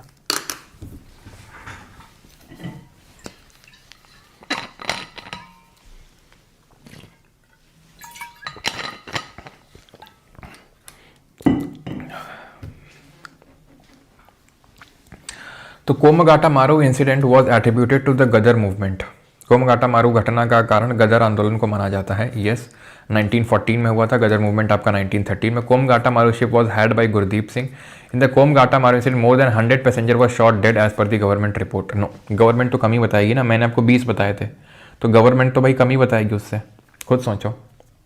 गवर्नमेंट कभी ज़्यादा आंकड़े देगी? हाँ, नहीं देगी। इन द कोमगाटा मारू शिप, तो तीसरा वाला हट जाएगा आपका यहाँ से, पहला वाला तो सही हो ही गया, दूसरा और चौथे में देखना। Most of the passenger were travelling towards the USA but they were forcefully brought to Calcutta. ठीक है, वो ट्रैवल कर रहे थे कहाँ पे? यूएसए में, बट उनको फोर्सफुली कैलकाटा लाया गया, जो बजबज नाम की जगह है। अब बजबज वही है जो मैंने आपको दिखाया था, जो कि कहाँ पर है? कैलकाटा में है। ठीक है, तो ये गलत होगा बिकॉज वी नो कि यूएसए तो ट्रैवल नहीं कर रहे थे, कनाडा ट्रैवल कर रहे थे। ठीक है, कनाडा कर रहे थे ना ट्रैवल, यूएसए थोड़ी नहीं कर रहे थे। पढ़ाया था कि नहीं पढ़ाया था बताओ? तो बच गया क्या? इसको सही होना पड़ेगा, गुरदीप सिंह जी ने हायर किया था इसको। ठीक है, चलो। Coming the following were moderate leaders, निम्नलिखित में से कौन सा उदारवादी नेता थे? दादा भाई नौरोजी, गोपाल कृष्ण गोखले, फिरोज शाह मेहता, सुरेंद्रनाथ बनर्जी। मॉडरेट कौन थे बताओ? मॉडरेट तो ये होंगे, ये होंगे, ये होंगे, ये होंगे, सबको ही होगा, सबको ही होगा। Freedom is my, Swaraj is my birth right and I shall have it, किसने बोला था? Which nationalist leader declare that Swaraj was a birth right? ठीक है, याद है इनको? Aurobindo Ghosh. Alipur bomb conspiracy case जो था, मानिकटोला, जिसमें डगलस किंग्सफोर्ड की हत्या है, उसके बाद रेड डाली थी ब्रिटिश ऑफिशियल्स ने, इनके खिलाफ कोई सबूत नहीं मिले थे तो इनको बरी कर दिया गया था। 1905 servants of India society form किया था, साथ ही साथ गांधी जी और जिन्ना के पॉलिटिकल गुरु थे ये। ठीक है, चलो। 18 विच of the following years saw the final split, कब हुआ था स्प्लिट? तो 1907 में हुआ था, सूरत में भी। No. By which notable title was Lokmanya Bal Gangadhar Tilak called by British writer Valentine Chirol during his political life? Father of Indian unrest, frontier Gandhi, land of Punjab, grand old man of India. Grand old man of India कौन है? दादा भाई नौरोजी हैं। Land of Punjab हमारे mainly तो लाला लाजपत राय थे। Frontier Gandhi हम आगे जाके देखेंगे, ये खान अब्दुल गफ्फार खान का पेन नेम था सर। ठीक है, इनको बुलाया जाता था सीमांत गांधी या frontier Gandhi. Father of Indian unrest थे कौन? तिलक जी को बोला था चिरोल ने, चिरांद आदमी था ये। ठीक है, what was the long term contribution of the moderate leaders? तो उदारवादी नेताओं का दीर्घकालिक योगदान क्या था? Dividing the Congress permanently, Congress का, ठीक है, डिवाइड कर देना पूरी तरीके से। Ending communal tension, building the foundation for later mass movement. ठीक है, कंप्लीट इंडिपेंडेंस ये ऐसा कुछ नहीं था, आगे जो मास मूवमेंट होगा उसके लिए फाउंडेशन, उसके लिए नींव रखना मेन इनका एम था। Which of the following leaders served as the president of the Calcutta session of the Congress? 1906 में कलकत्ता सेशन अधिवेशन की अध्यक्षता किसने करी थी? ठीक है, जहाँ पर प्रिवेंटिंग एन इमीडिएट स्प्लिट, जिसकी वजह से एक इमीडिएट स्प्लिट बच गया था, क्योंकि दादा भाई नौरोजी को फादरली फिगर के तौर से देखा जाता था एक्सट्रीमिस्ट के द्वारा भी, तो इसलिए वो पार्टीशन बच गई थी। ठीक है, तो प्रिसाइड किया था दादा भाई नौरोजी जी ने। ऑप्शन नंबर ए यहाँ पे सही आंसर होगा यहाँ पे। ठीक है, सी नहीं भैया, गोपाल कृष्ण गोखले 1905 बनारस का सेशन प्रिसाइड किया था इन्होंने। अच्छा, इसका हो सकता है सी बता रहे हो। हाँ, 22 in which year was the Hindu relief movement was founded by Lala Lajpat Rai? दादा हैं बिल्कुल, गोखले जी नहीं हैं। गोखले जी बनारस का सेशन प्रिसाइड किए थे 1905 वाला, 1906 वाला ही प्रिसाइड किए थे। ठीक है, तो ये पूछ रहा है हिंदू रिलीफ जो मूवमेंट है ये 1897 में। ठीक है, ऑप्शन नंबर सी। ये थोड़ा सा ध्यान रखना, ये हमारे लिए नया क्वेश्चन है। ठीक है, तो इसको जिन लोगों के पास फैट मैन है उसमें नोट कर लेंगे इसको। ठीक है, तो अगला है हमारा ईपीएफओ में क्वेश्चन पूछा गया, जरा क्वेश्चन अटेम्प्ट करेंगे यहाँ पे। The advocates of the Home Rule movement believed in constitutional methods and were opposed to violence and revolutionary action. In 1917, two Home Rule leagues of Lokmanya Tilak and Annie Besant worked in cooperation with each other. Annie Besant confined her activities to the Bombay Presidency and Central Province, and the rest of India was left to the Lokmanya Tilak. बताइए।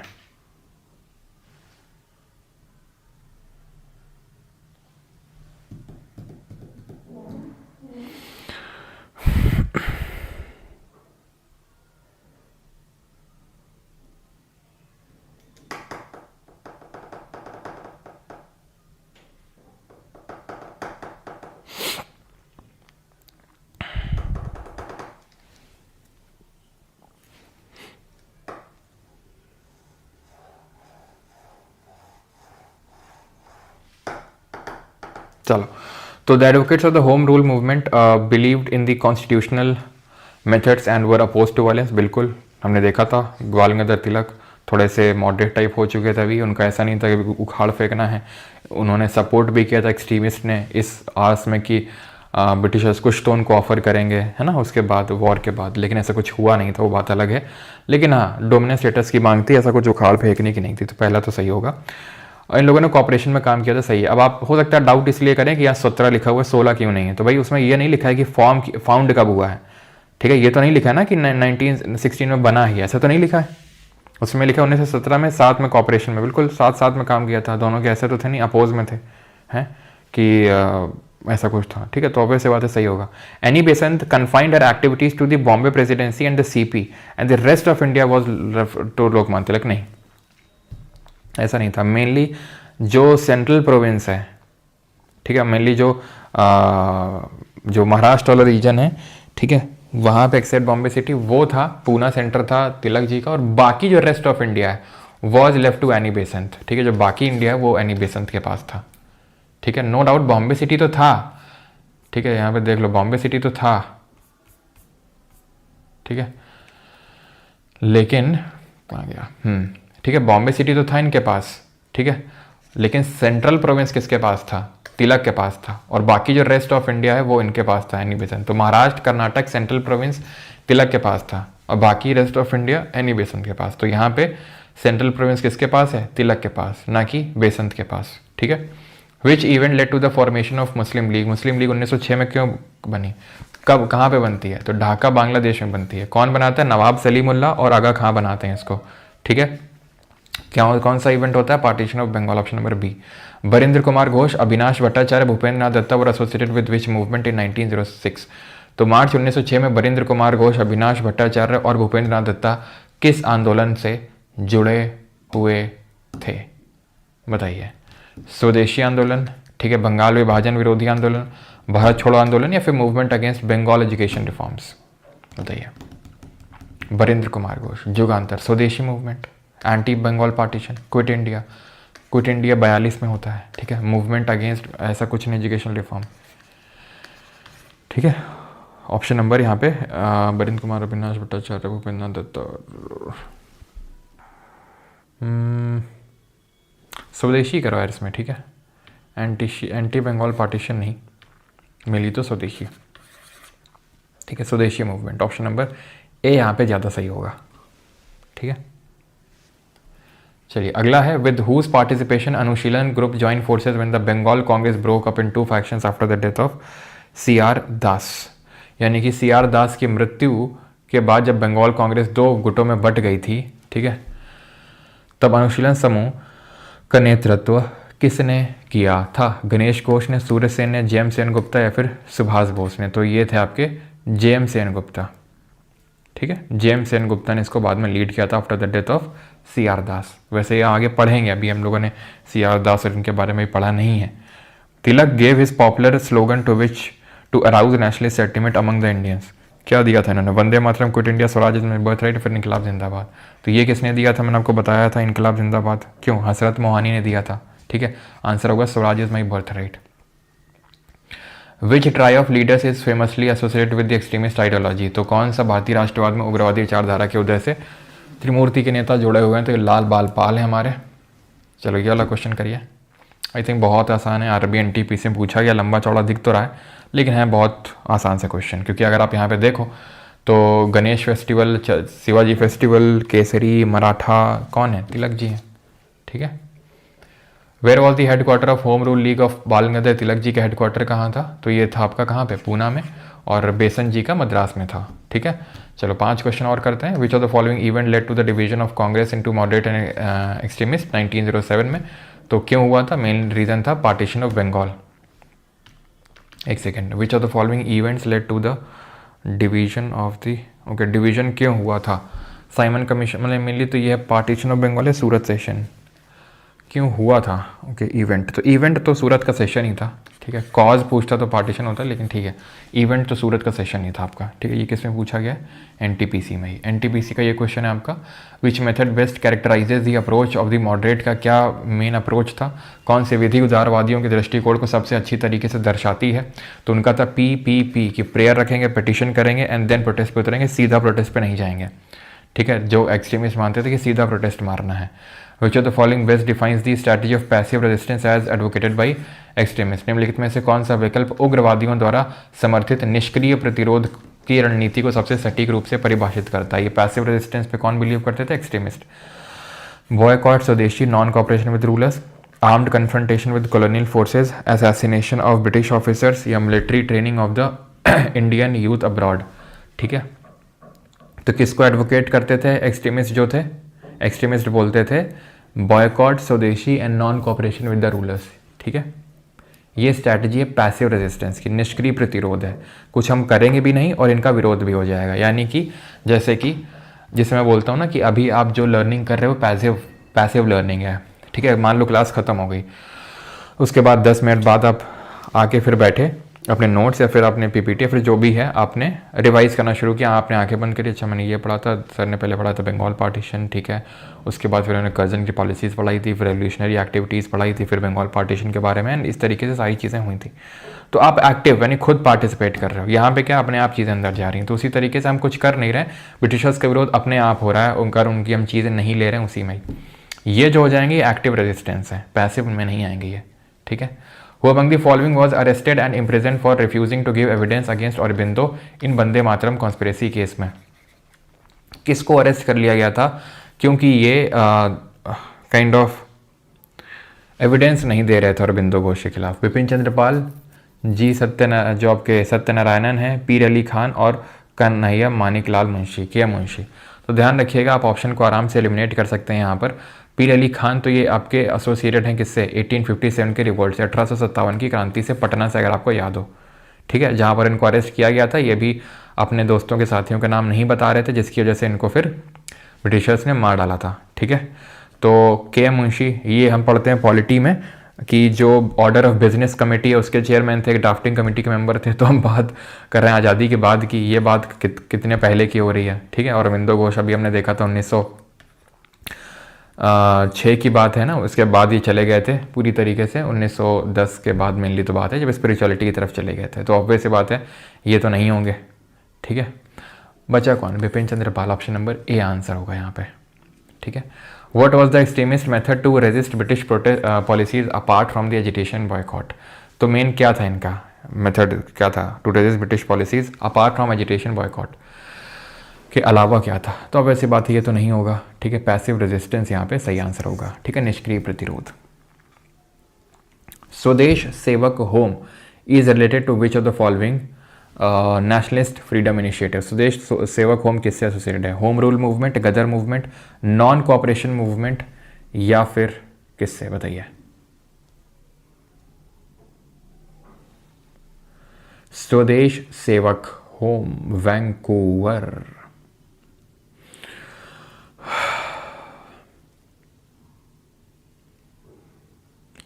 NTPC की alternate होगी, ठीक है, alternate तरीके से होगी। तो स्वदेश सेवक होम जीडी कुमार और तारकनाथ दास जी ने 1910 में बनाया था, ठीक है।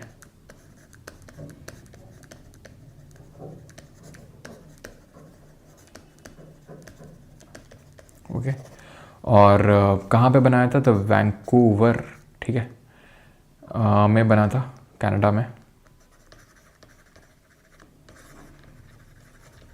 ठीक है। गदर मूवमेंट से एसोसिएटेड है, ठीक है, गदर मूवमेंट से, ओके। ये चीज़ ध्यान रखनी है आपको। अगला बढ़ते हैं, अलीपुर बॉम्ब कॉन्स्पिरेसी केस जो 1908 में हुई थी, किससे एसोसिएटेड है? अलीपुर, भगत सिंह, जतिन दास, अरबिंदो घोष, खुदीराम बोस। तो ये Khudiram Bose, option number D, जिनको कि फांसी पे चढ़ा दिया गया था 18 साल की उम्र में, और प्रफुल्ल चाकी ने खुद को गोली मार ली थी, ठीक है। ये जब इसके बाद जब सब कुछ हो जाता तो जतिन दास, जिनको बाघा जतिन बोलते हैं, उन्होंने चेयरमैनशिप अज्यूम करी थी जुगांतर ग्रुप की। Tilak, a prominent extremist leader, wrote the newspaper Maratha in which language? तो मराठा को इंग्लिश लैंग्वेज में लिखा गया था और केसरी को मराठी लैंग्वेज में लिखा गया था। ये चीज़ आप ध्यान रखिएगा, ठीक है। चलो 39 पे आते हैं। Which prominent leader Indian freedom fighter was imprisoned in Mandalay jail Burma? किस प्रमुख भारतीय स्वतंत्रता सेनानी को मांडले जेल बर्मा में कैद किया गया था? बाल गंगाधर तिलक, जवाहरलाल नेहरू, सुभाष चंद्र बोस या फिर महात्मा गांधी? बताइए। मांडले जेल बर्मा में, अभी थोड़ी देर मैंने पहले आपको बताया था, बाल गंगाधर तिलक 1908 से लेकर 1914। What was the main demand of the home rule movement की मेन डिमांड क्या थी? टैक्स अबॉलिश, पूरी आज़ादी, ban on western education, self governance. ठीक है, ब्रिटिश लाइंस पे। ओके, ये वाली चीज़ लिखी है कि नहीं हमारे नोट्स में? नहीं लिखी तो इसको नोट कर लो, स्वदेश सेवक होम वाली।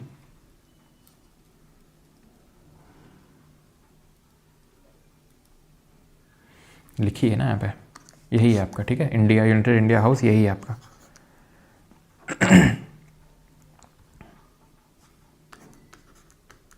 ठीक है, स्वदेश Sevak home.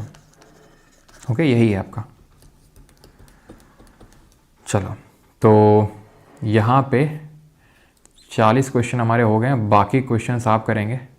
I think 14 question हैं आपके लिए, होमवर्क है ये। ओके, तो यहाँ पे होता है हमारा आज का सेशन ख़त्म and we are done with today's lecture. Okay, आपको कितनी लैंग्वेज आती हैं?